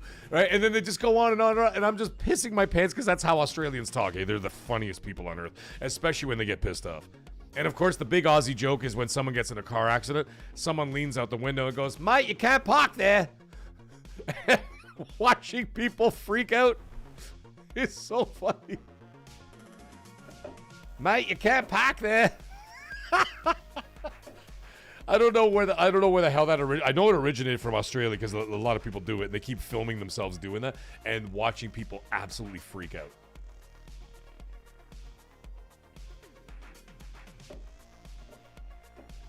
Alex, I haven't got that far. I haven't thought about that yet, but I'll figure that out, I'm sure. When I get closer to the charity stream, we'll talk about that. I'm going to be reaching out to a lot of people. Yeah, I'm going to be doing the show solo, but I'm going to be reaching out to a lot of people who are interested in, like, maybe donating to the charity and stuff like that. So I will be doing all that stuff. That's going to be a big show for me. And like I said, I wasn't kidding. 100% of all proceeds are going to be going directly to Emily's house, children's hospice care, which I have personal experience with my cousin. Not my direct family, thank God. I know that sounds weird, but yeah. I'll explain more of that later when we get closer to the date when I do the charity stream for the holiday season.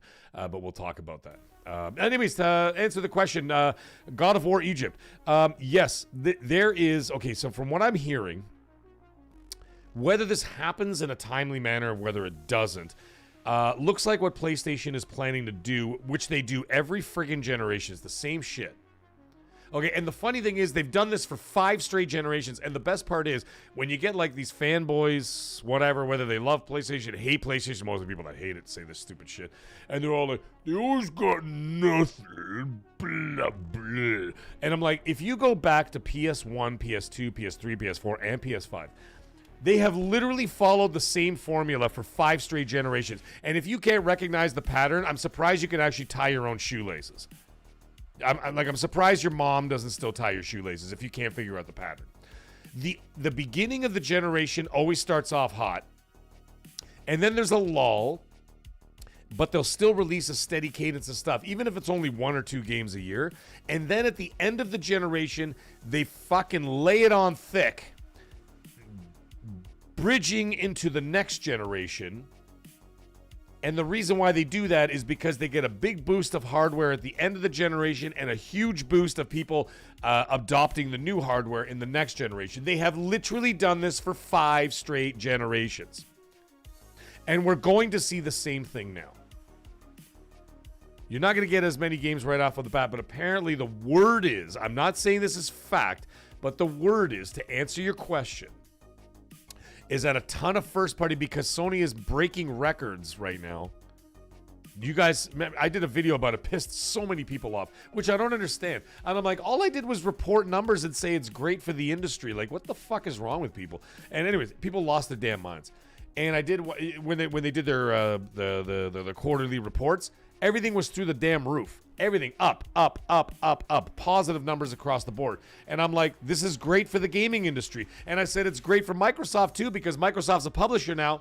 You're going to be making millions of dollars, if not billions of dollars, selling games to PlayStation. It's perfect. Right? That's all I said. People lost their damn minds. Anyways, what I heard is that a lot of studios are actually holding off until the PlayStation 6 and the PS5, with the fact that a lot of the games will be just like the PS4, PS5 generation. There will be a ton of crossover titles that will be available for both, and some will only be available for the PlayStation 6, very similar to the PlayStation 5 generation. Right? You had some games like, for example, Demon Souls remake was only available on the PlayStation 5, but then you had like other games like Ragnarok, and you had Horizon Forbidden West and some of those were cross-platform games. You had Ratchet and Clank Rift Apart, only available for the PS5, but then you had Miles Morales, which is available for both. You know what I mean? Like on and on and on. So stuff like that. But apparently the word is there's going to be a big onslaught in the next couple of years. Maybe not next year, but certainly the year after. And then on from there, a total onslaught of software that a lot of the first-party studios have been holding on to on purpose in order to launch for that, so that they have a very successful PS6 generational launch. And of course, then the software sales on what's going to be well over 100 million plus PS5 owners out there that will continue to buy that software for several years, because the PS5 will be supported several years into the PS6 generation, very similar to this one and very similar to what Microsoft is doing. So I was saying the same thing when people are asking me, they're like, what about Project Magnus for Xbox if it's too expensive? I said, hang on to your series consoles, because your series consoles are going to be supported until at minimum into the 2030s.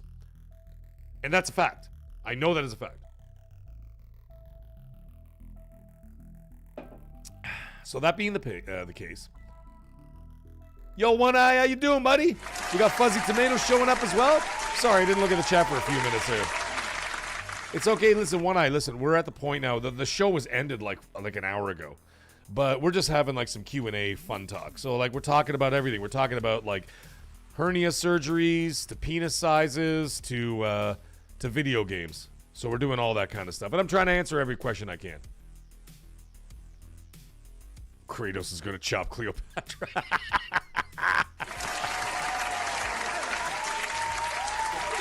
And Alex is saying he's playing the AC Mirage free DLC. It's pretty good. Listen, if you guys didn't get to it yet, I know people shit all over Ubisoft all the time. It's totally unfair. I got to tell you, man. Assassin's Creed Mirage is a wonderful game. Oh, and another thing, by the way, in a couple of weeks, Avatar is coming out with that major expansion of the Fire and Ash expansion for the new movie. And then on top of that, they got the third-party mode going on. Like, it's amazing. Avatar was a fantastic game. I loved it. Yeah, pretty amazing. Oh, James Black, it absolutely will outsell the PS4. You know why? It's going to outsell the PS4 because of Grand Theft Auto 6 and Wolverine. I already said it, and some people laughed at me when I said it. I said that PlayStation is going to sell 20 million consoles in 2026. And people literally laughed in my face, like going, like, oh, rah, rah, rah, rah, rah, rah, rah, rah. And I'm like, okay, You'll see. When Wolverine drops and Grand Theft Auto 6 drops, and of course, let's, you know, I was going to say the Black Friday sale, but that's not fair because that Black Friday sale is happening in 2025. Jay Slayer, yeah, it's like $15 physical at Walmart. It's worth it, man. It's a fantastic game. He bought Avatar, Magnum bought Avatar for $10, now waiting for the patch. Oh, dude. And you know what the best part is about Avatar as well? Not only do you get to play third person, plus they got the new expansion for Fire and Ash. Third of all, the game is gorgeous. And you get to play a co-op with a friend. You can play online co-op with a friend. Amazing game. I got the platinum on it. I put in like 85 hours into that game. I could not stop playing it. It was that good. Street saying, wonder when they're finally going to show Venom. Venom is going to be coming out before Spider-Man 3. I can assure you that.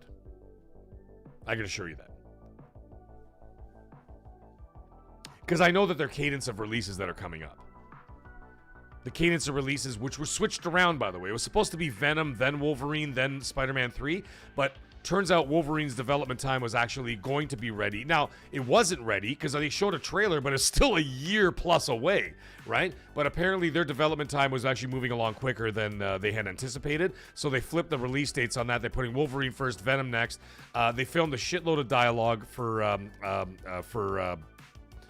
damn it, I forgot his name. Oh, that's such a shameful thing.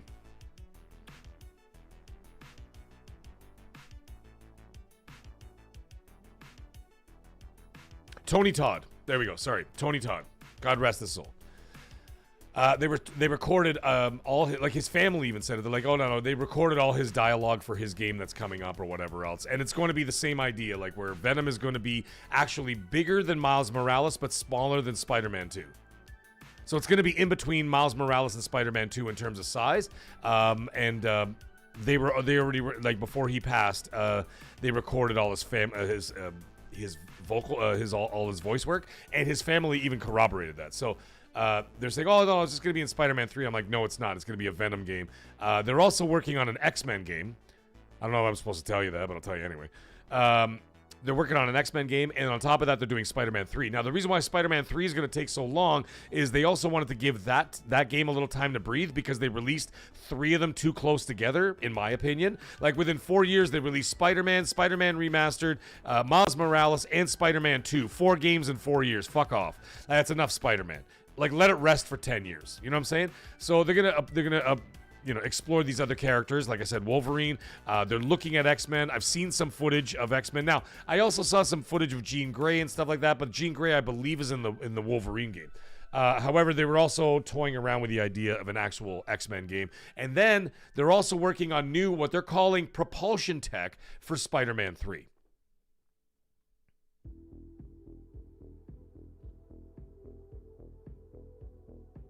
So this propulsion tech is going to be something else that's going to be moving the characters forward in terms of like the web slinging and zipping around and jumping around buildings and shit like that. And they're calling it propulsion tech.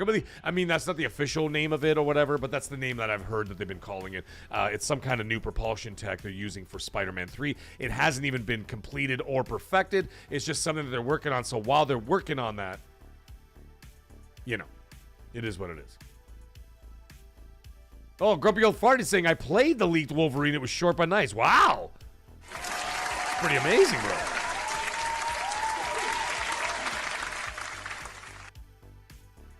Corey Granger. What are you even saying right now? Why do you say this to me? When you know I will kill you for it.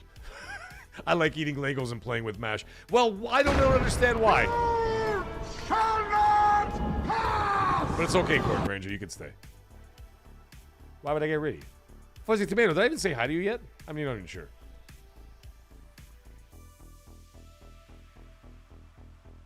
There you go, Meet the Cheater. I think that's what it is. It will give the player a better sense of speed. Yeah, I think that's what it is. Anyways, I don't know much about it. I just heard that that's what they're working on, and it's this new technology. They're working very specifically for Spider-Man 3. The word is that they were trying to utilize it for Venom, but not sure that it's going to be done in time for Venom. I'm not 100% on that. No, to answer the next question, hold on. I got 2 questions coming up. I got one from Punty. Hey, Punty, what the fuck? You don't say hi? You can't just show up here and don't say hi. And then I got Muhammad next. But I'll be right back. I'm going to grab myself another beer.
Listen to this magical sound, folks. Listen to this.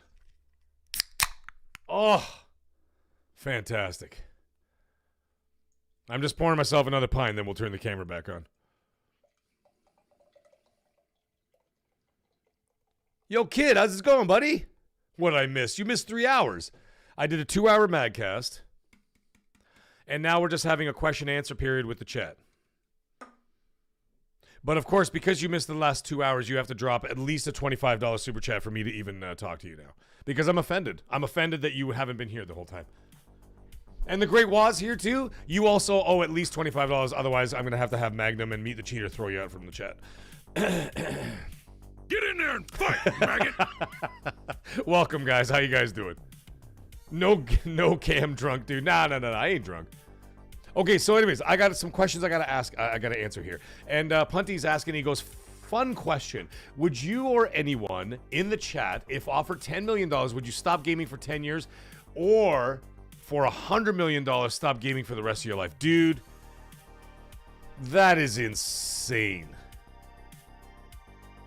Shit.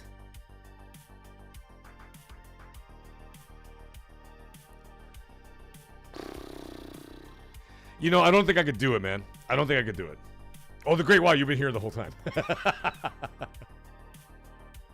Oh, my God. Yeah, Street, you're not wrong. Insomniac is essentially Marvel Gaming. Yeah. And why not? Because Disney sees the money they're making. They're like, yo, just keep giving them whatever licenses they want. Let them have it. Let them have it. Let them have it. You know what I mean? They threw a bone to Xbox and gave him Blade. But the big ones, Spider-Man, Wolverine, those are the big Marvel names, right? Venom, those are big Marvel. They gave him the Insomniac because they're like, no, dude, we're gonna make money off these guys.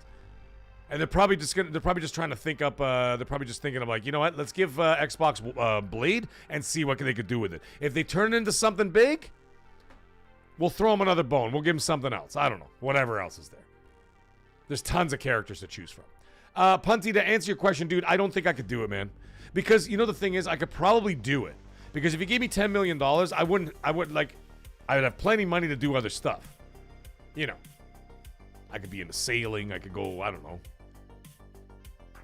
Explore other things.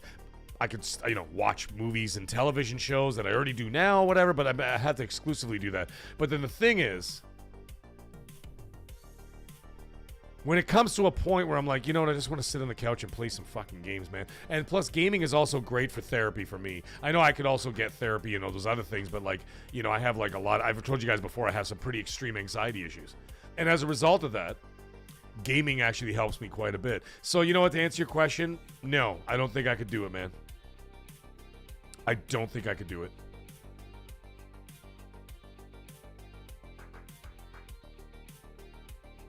That's so funny. Aero Nation basically giving a synopsis of the show tonight. He goes, Xbox Partner Showcase, Mag getting banned on PS5 again. and a handful of other things. That's pretty much how the show went today. Although we did spend a lot of time talking about the golden joysticks. We talked about that. And that was pretty much on par with what we all thought would be the winners over there. And a couple of snubs, which I'm not happy about. But anyway, we talked about the golden joysticks. We talked about the Steam Machine and all their bullshit. Muhammad, what is he saying? Now I have to answer his question. I promise I'd answer. He goes, Meg, do you have any games showing at the Game Awards? Nothing yet. Nothing yet. I have heard nothing. Now the thing is, I'm always put in a position though. I'm always put in a position. Well, let me tell you why.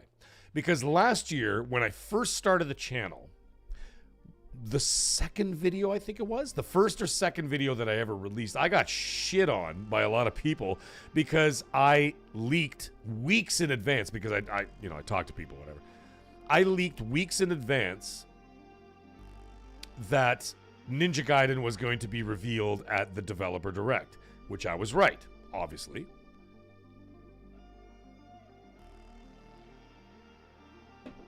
And people got so pissed off at me. And I'm like, well, shit.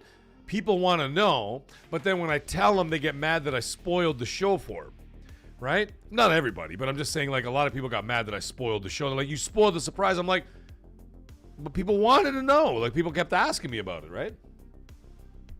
Oh, Kit, this is no shirt. This is an official NFL jersey. And it's got his name on the back and everything. Look. I'm not gonna turn all the way around, but you get what I mean. How we doing, Kit? We're doing great. Portal Player, I saw you here earlier in the show when we actually when we were live on the show, and then you're like, "Oh, you missed just the topic. I missed the Steam Machine topic, which is the biggest one of the week." Yeah. Portal Player, when I did the show on Monday, to answer your question, I hope I answered that question. I'm sorry that I couldn't really give you more, Muhammad. I've heard nothing. I've heard nothing. But now the thing is, I will start to hear something in the next, by this weekend or by next week, The beans are going to start getting spilled, if you know what I mean, right? People are going to start spilling the tea to me, especially the people working on the games and stuff like that. And then the thing is, at the same time, out of respect for some of those teams, I'm like, I don't know, man. I don't know if I don't know if I want to spoil it either, because like these teams have been working on a lot of these games for like a long time, and you feel like you don't want to be the guy to break the news that, oh, by the way, this game's going to be shown at the Game Awards. And that, that team is like, well, fuck this dude, man. It's like, I've been working on that game for 5 years and now this guy spoiled it, right? So, like, I'm in a conundrum there. But, however, to be quite honest and to give you full transparency, I have heard absolutely nothing thus far. Iron, how's it going? Oh, Iron is in the chat. We got Diamond Eyes.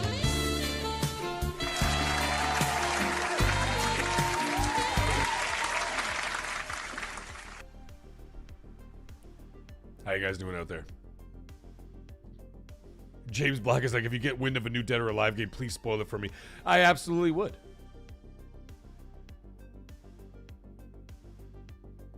This week is Men's Mental Health Day. Fuck, I need it, dude. Okay, Nick in Japan, he's asking me, personal game of the year. Game you've played for the first time this year, okay, too. Portal Player, I'll get to your question as well. Just give me 1 second. I'm going to answer this Nick in Japan one. So far, I'm going to start narrowing it down. I'll start with a couple, and then I'm going to narrow it down from there. Believe it or not, South of Midnight. I know some people might think that's hard to believe, but I thought South of Midnight was great. Ghost of Yotei. Battlefield 6. And ready for this, guys? Chronos: The New Dawn. Those 4 games were fabulous games I played this year. I need to repeat that again. That is South of Midnight, Chronos: The New Dawn, Battlefield 6, and Ghost of Yotei. Now, to narrow it down from those 4, I think I can skin off South of Midnight.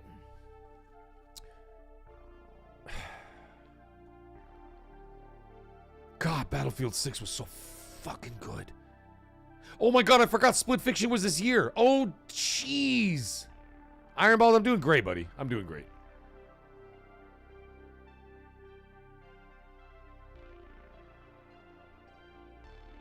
Split Fiction was a fabulous game. I have to put that in there. I'm going to pull... Oh, man, this is going to be so hard. I'm going to pull Chronos out and put in Split Fiction. So now it's between Split Fiction, Ghost of Yotei, and Battlefield 6. I don't think I could choose, man. Because they're all great for different reasons. Like, Split Fiction didn't have the best story, but it had the most... It had the most ingenious level design I think I've played in years. Absolutely remarkable game. The love and care and detail they put in that game is unbelievable. Battlefield, a game that has unprecedented first-person military shooter action, immersion, terrifying immersion. It's immersion that I didn't enjoy. I found it uncomfortable, and that's why the game is so damn good. Because it's so uncomfortable. You know how scary it is when you're running through the battlefield and your fucking eardrums get blown out because a giant ship flies over your head and scares the crap out of you and then starts... And then, of course, you know the sound of like those, the aircraft machine guns. You know, it makes that noise. When you're wearing 3D audio headphones on and you hear that shit like whizzing past you and you're like running, you're trying to run from one building to the other and shit's exploding everywhere and sides of buildings are coming down and people are screaming and gunfire and explosions and tanks and whatever else. It is a scary game to play. You want to talk about survival horror? Battlefield 6 is survival horror. Why? Because it is so close to reality, from what I understand, that they nailed it to a T. But it is so much fun as well, and the quality and the production that went into the game is unbelievable. So I can't get rid of that. Ghost of Yotei, the gameplay has so much improved over... So much more improved over than Ghost of Tsushima. From movement to frame rate, to graphics, to the details, it's just it's an amazing game. The story is so much better than Ghost of Tsushima, so much better than Ghost of Tsushima. The swordplay much improved. The details in that, like the different weapons that you get to use, holy crap! I can't remember what it's called. You know the one with the chain and it's got the hook on it, and then like you could like swing it, like you can kick it with your foot or you swing it over your head or whatever. The details in that, it looks like I'm watching a kung fu movie. It is amazing. And the thing is that every single thing you do, you're actually doing it yourself with your button presses and your combos and this and that. And you're doing it all, but they do it with such intricate detail that is absolutely unmatched in any kind of hand-to-hand combat I've played in a video game in a long time. People can shit all over and say, oh, it's just a shit, fucking me, ba ba boo. Okay, well, you know, you could say all that, but unless you sit down and play it, can't say it. Death Stranding 2, I can't say anything about it, nigga Japan, because I only put in an hour or 2 hours into the game, and I have to get back to it because it fell by the wayside, so... Kid, he's like, I gotta apologize for that. I'm really drunk. Hey, it's all good, dude. I was a disaster on Tuesday night. I'm not gonna lie to you guys. Oh, I was a disaster.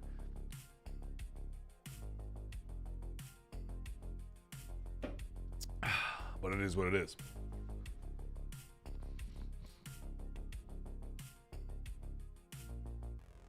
There's nothing like a warthog screaming through this guy. Dude, it's so scary, man. Seth Monsters, yes, I still have to get into Arc Raiders. Jay Slayer, which anime are you talking about, buddy? Oh, sorry. He says, do you ever watch anime? And if so, what do you like? If not, why not? I'm not an anime person. Ironically, my wife hates anime. My kids are obsessed with it.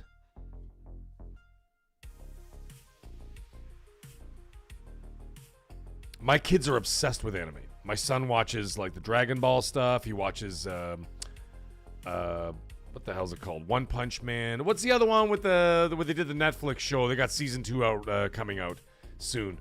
The pirate one. I can't remember what it's called. Anyway, he loves that shit. Naruto and all that kind of stuff. My daughter, on the other hand, hardcore anime. And she's 10 years old, and she watches like that.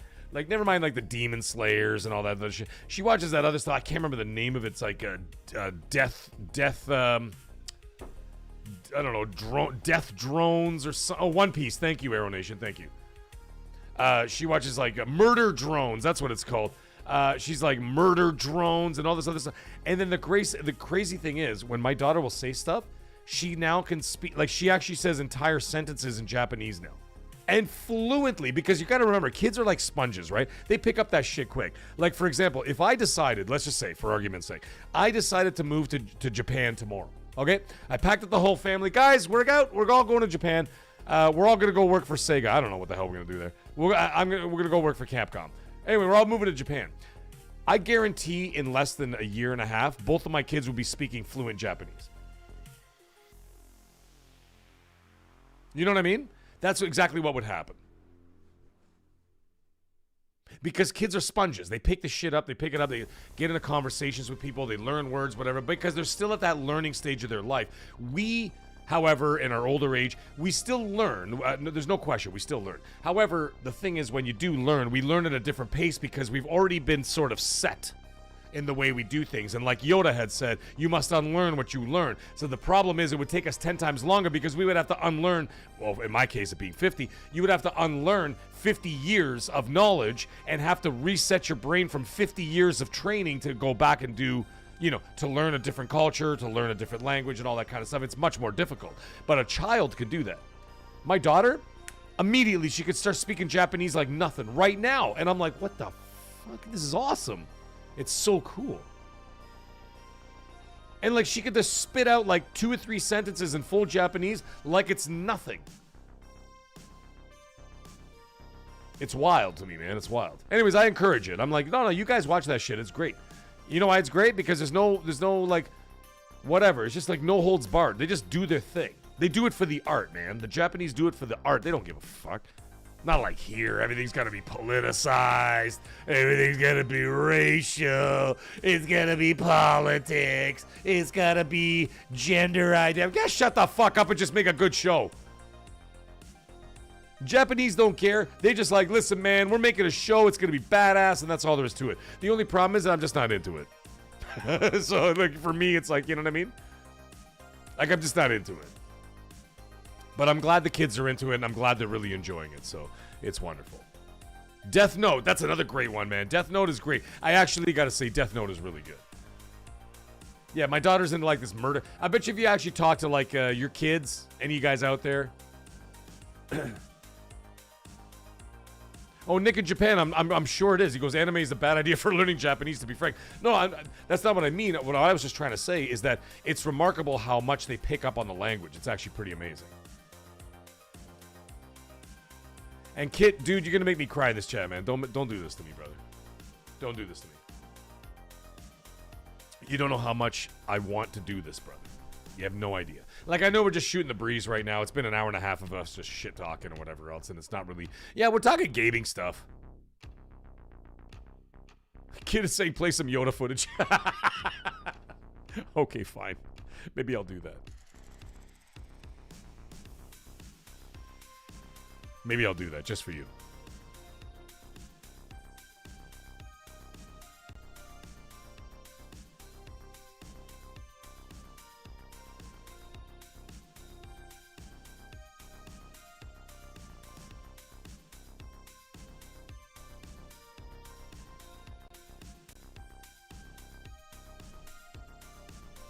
All right, let's see what we got going on here. I'm probably going to disappear for a minute because I'm going to put the window capture up, and then I always have to like resize it because it won't match the size. I don't know why it does that, but it just does. It's so stupid. There you go. All right. There you go. You wanted Yoda footage? You got it. We're going to watch Yoda versus Palpatine while I'm talking. But kid, I got to say this, man. Dude, it means so much to the world to me. He says, Mag, we're going to make this your full-time job. Keep going. It will happen. I got to tell you, man. I got to tell you, thank you so much. Portal player, I'm going to get to that question. I don't need to be a millionaire. I don't need to be Mr. Beast.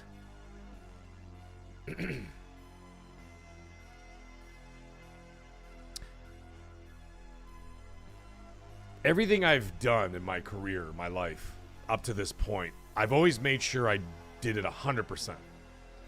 As hard as I could do it, no matter what. Whether it was sports,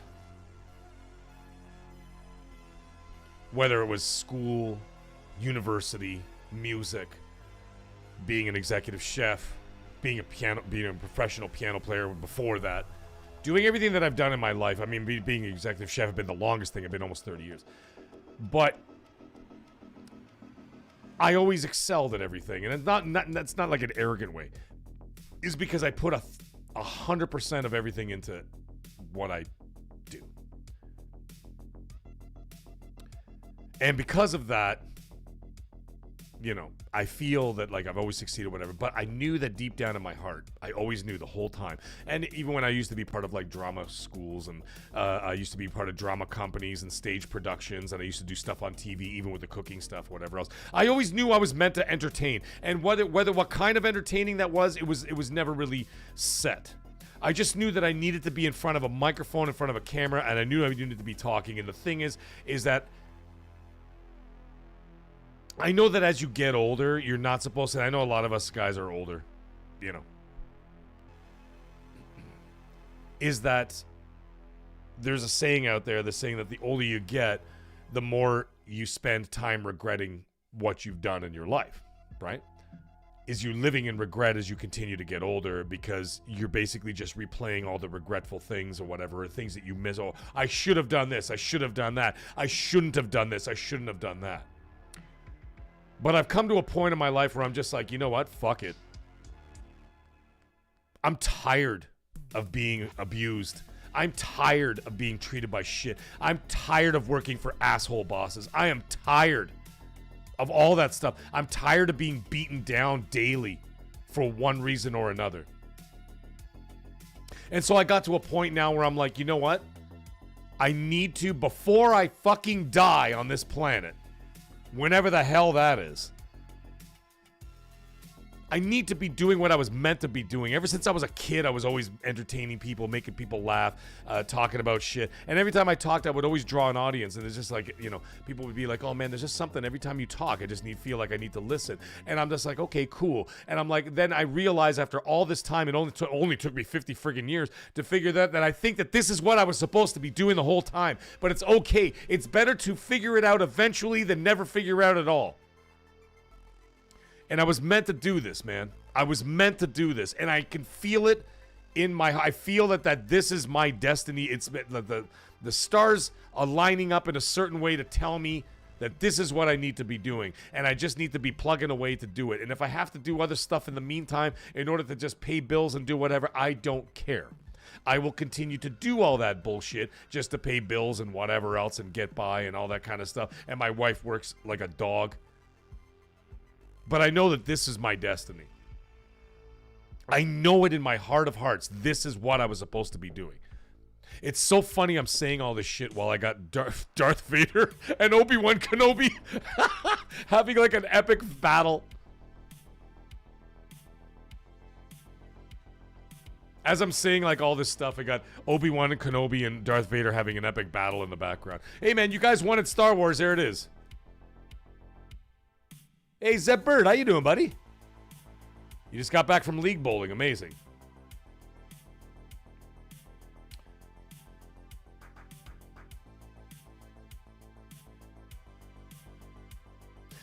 Portal player, I got to answer your question, man. My guess originally after I did XNC on Monday with with Destin is that I was figured it would be $499, so $500 for the base model, $700 for the top model. I would stick with that. I would still say $500 and $700. However, we are hearing that it's going to be much higher than that. And that's really shitty. Because if it is higher than that, that's really going to suck. So I hope I answered your question, Portal Player. But if you have anything else to just ask away. Alimana, no, I did not leave. Meg, I thought you left. Yeah. Listen, for the last hour and a half, we've just been like talking to each other, just talking like people. We're just having a couple drinks at the bar and just having some chit chat, you know what I mean? And then, of course, Kid asked me to play some Star Wars, so I'm playing some Star Wars. Go ahead, Disney. You got something to say, bitch?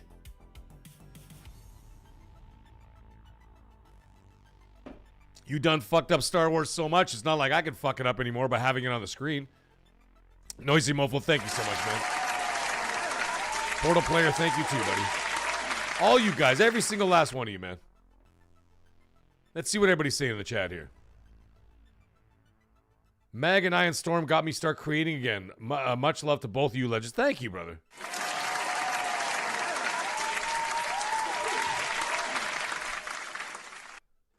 Zeb Bird agreed. Colin Prime, where the hell have you been? At the end of the partner showcase, people seem to have missed what they showed on the bottom of the screen, and it said Xbox full screen experience coming soon to PC for... oh! And you know what, Colin Prime, the best part is? I missed it too. Yeah! Yeah, it's true, man. Yeah, Portal Player, I'm seeing some guesses of up to $800, man. That's fucking horrifying. Yeah. Diamond Eyes. Thank you, man. He says, Mag, you rock, man. Currently my favorite person to listen to about games, man. Thank you. I appreciate you, brother. Oh, Mohammed, yeah, keep rubbing it in, Mohammed. He goes, can't wait for my third playthrough of Ghost of Yotei. Dude, I'm still on my first playthrough. There, I showed you Obi-Wan Kenobi. Or sorry, I showed you some Yoda. I showed you some Obi-Wan Kenobi. I hope that helped. I hope you got your Star Wars fix. And I hope you enjoy the fact that I'm about to get sued by Disney tomorrow.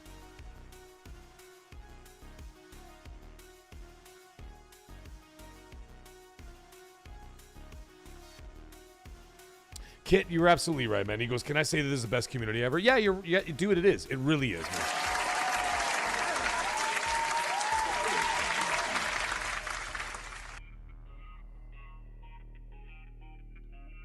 Well, Kit, you just send me stuff, DM me, whatever, tag me and whatever. I'll take a look at it before I go to bed. Meet the Cheaters saying, yo, Mag, the podcast I host on hits the 1-year anniversary tomorrow. Put a link in the chat so people can come check it out. I know how you feel when you say that this is what you were meant to do. Yeah, man, I really appreciate that. And everybody, he's saying, and Kid is saying in the chat, he goes, please sub and join the Discord. Yeah, man.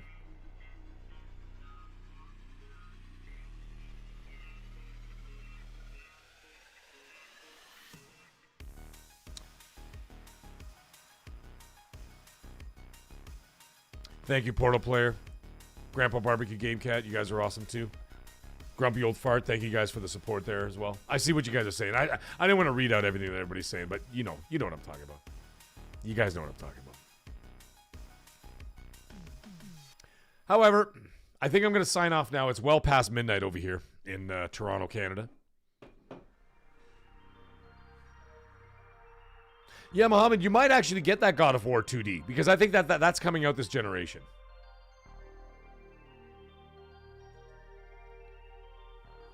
Nick in Japan, listen, don't get me started about Xbox marketing, okay? There you go, Meet the Cheater. Thank you for that. There you go. Meet the Cheater's link is in the chat.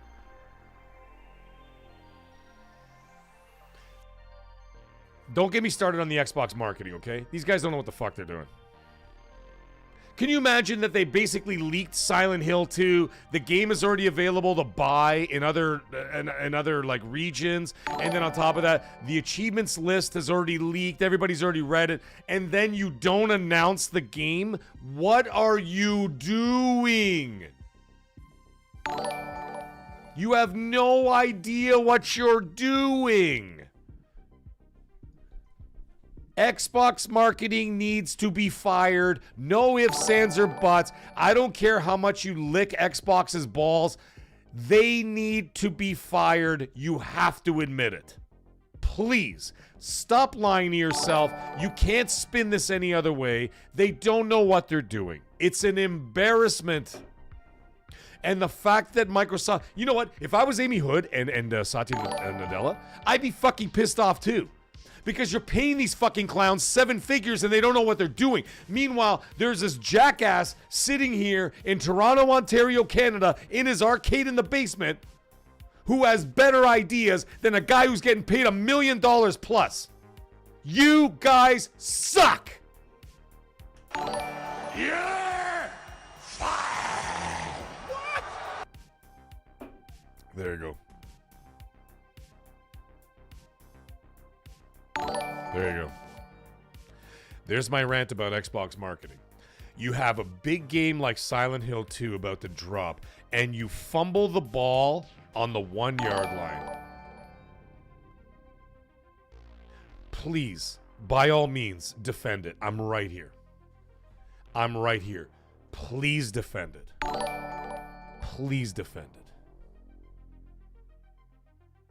Me, the cheater, agreed. Punty.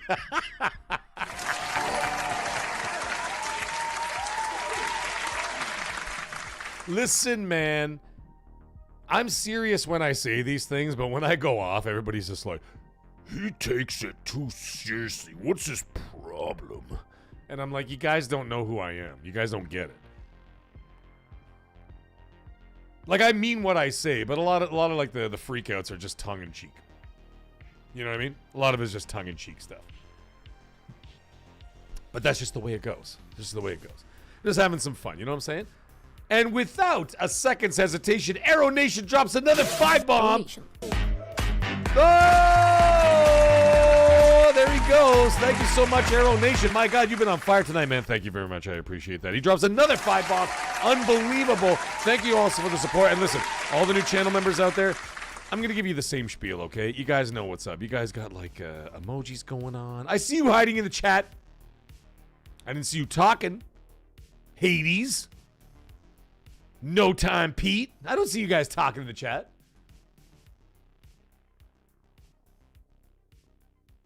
Puneet Manchata. I see you in the chat. Carlos Marto. I see you in the chat as well. But I didn't see you guys talking. Don't be shy, man. You guys can talk in the chat. And if you guys don't like me, you can talk too. Just tell me, say, Mag, you're full of shit, you asshole. Fuck you, Mag. Say it. I don't care. Say it. We're all here to talk, man. We're all here to have a good time. You guys participate in the conversation. Listen, we got a Discord as well, man. You guys can jump in that members-only Discord. You guys now have access to that. You have access to my cooking videos. My new one's coming up in the next few days. I should have it out by Sunday. For members only. Members only get access to that. I don't put it public until the next day. Sometimes maybe the day after. I might give the members an extra 2 days on that one. It's wonderful, man. It's great. And then without even a second's hesitation, unbelievable, we got Catastrophe. We got Kid in the chat. He drops a 5-bomb member chat. Thank you so much, my friend. And look at all these beautiful people that are now members. Guys, you are all maggots now, so you all know what's up. Welcome to hell, motherfucker! Get in there, Welcome to fucking hell, maggot. everybody. Welcome to hell. Thank you for joining the channel. Guys, I appreciate all the support, man. You guys are amazing. Kit, you're amazing. Arrow Nation, you're amazing. And everybody else who's donated thus far, absolutely incredible. And I can't even finish taking a breath. And Andy Hart drops 2 pounds. That's proper British money, ladies and gentlemen. It's unbelievable. And he says, total chaos. Looks good. Stealth drop, no marketing. And you know what, man? That's amazing. Andy Hart, did you try it? So you said it looks good. But my bigger question is, have you played it? Otacon Ocelot. He goes, I didn't know you were live, bro. I have the notifications on too. See, it's fucking insane, man. YouTube has really been shitting the bed. Apparently, from what I heard, the first 5 minutes or 10 minutes of my show tonight was just glitchy as hell, and none of it was coming from me. Muhammad agreed. Glitchy as hell. They're saying you're showing up at 30 FPS. And I'm like, what are you talking about? I have a 4K 60 FPS camera. I've got all this equipment, all this crazy stuff that I literally, by the way, just so you guys know, I know I've said it at the beginning of the show, but like all the, everything that I bought is all from the money that's come into this channel. I have not spent a single penny on myself. It's not like I said, oh, let me go buy myself a fancy new shirt or some stupid shit like that. I have literally put every dollar back into this channel. Every last dollar. New monitors, new cameras, new microphones, better sound system, upgrading to, what's it called? Streamlabs Pro, lighting systems, all the shit, audio interfaces, everything has gone back into this channel to make the product better for everybody else. Not for me. It's to make the show better so I don't make myself look like a jackass while I'm live on the air. And then, of course, YouTube has to go around and fuck me right in the ass by taking it all and then just completely ruin, like, you know, putting up choppy picture, shitty compression. Like, what the fuck, man? Where does it end? Where does it end with these guys? And it wasn't me, by the way. I checked all my technical vitals there. Green across the board. I have the best internet in all of North America. Bell 5. Best internet, fastest internet in all of North America. Hardwire connection directly to the routers, the whole 9 yards, right? Blazing. I can download a game in less than 4 minutes. That's how fast this internet is, right?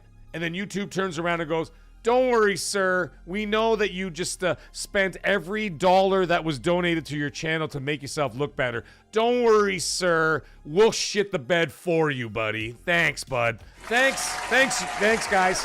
Yeah!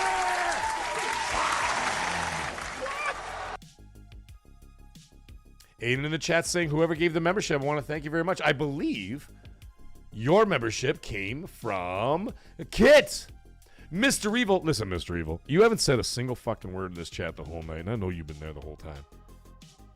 And you didn't say a single word, not even a hello. You know what, mind you, at the same time, when you do your shows, I'm kind of creeping in the background, like doing laundry and shit, and I just watch you. And you're like talking and doing your thing, and I'm like, and I'm watching you, but I don't say anything. So fair enough, okay. Fair enough. I don't say anything in your chats, but I am there listening. So when you got like your viewers out there and you're like, oh, I wonder who's watching me right now because there's only like 2 guys talking or 3 guys talking or 5 guys talking or whatever, 10 guys talking. I'm there. I just don't say anything.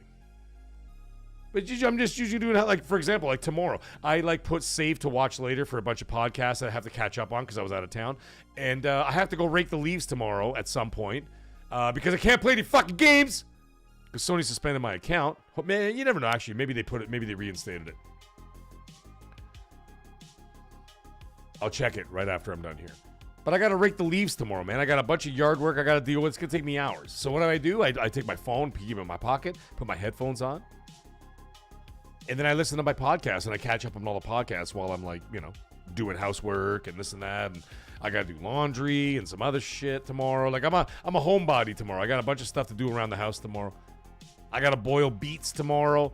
By the way, that's a whole other thing. So, like, beets.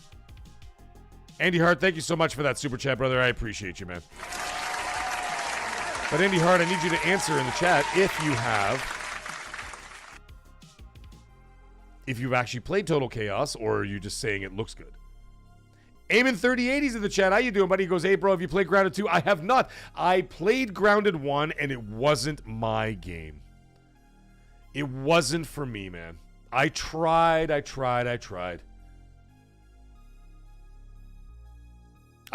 just couldn't do it. It's more of a Colt Eastwood kind of game. Like, he loves that shit. He plays it with his kids and all that stuff. My kids are not into that. And so I never got into it. That's unfortunate. It's unfortunate. What's my speed? I can't tell you offhand. I don't remember. I could look it up. I could look it up for you guys. Andy Hardy saying, what happened with Sony now, Mag? Nothing. Sony's just doing their thing. Microsoft's doing their thing. They had that nice little, Xbox partner show today. Aiming is saying, bro, this game is stealing my life. What game? You gotta tell me. You can't just leave me in the dark like that. The chat moves very quickly, so I can't ever check everything else. I know I don't have like 1 million people watching, but you know, it still moves fast enough for these old eyes. Oh, you're saying, okay, so you're talking about Grounded 2. Okay, it's stealing your life. Okay, I got you. Colt Eastwood 2, man. The guy can't put that shit down. Between that and Fallout 4, I gotta have an intervention with that guy about his Fallout 4. Fuzzy Tomato saying Ground is one of my favorite games this generation. Nice. That's great. 800 plus hours in Grounded. Wow. Eamon, I kind of answered my own question, but thank you for clarifying in the chat. I appreciate that.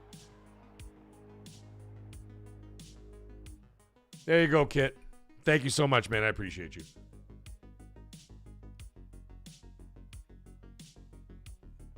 So, folks, we did an hour and 40 minutes of Q&A, and I had a great time doing it. You guys are absolutely amazing. Oh, Andy Hart, my account is suspended, but it might be reinstated by tonight because I literally talked to a live agent, and I'm like, what is going on?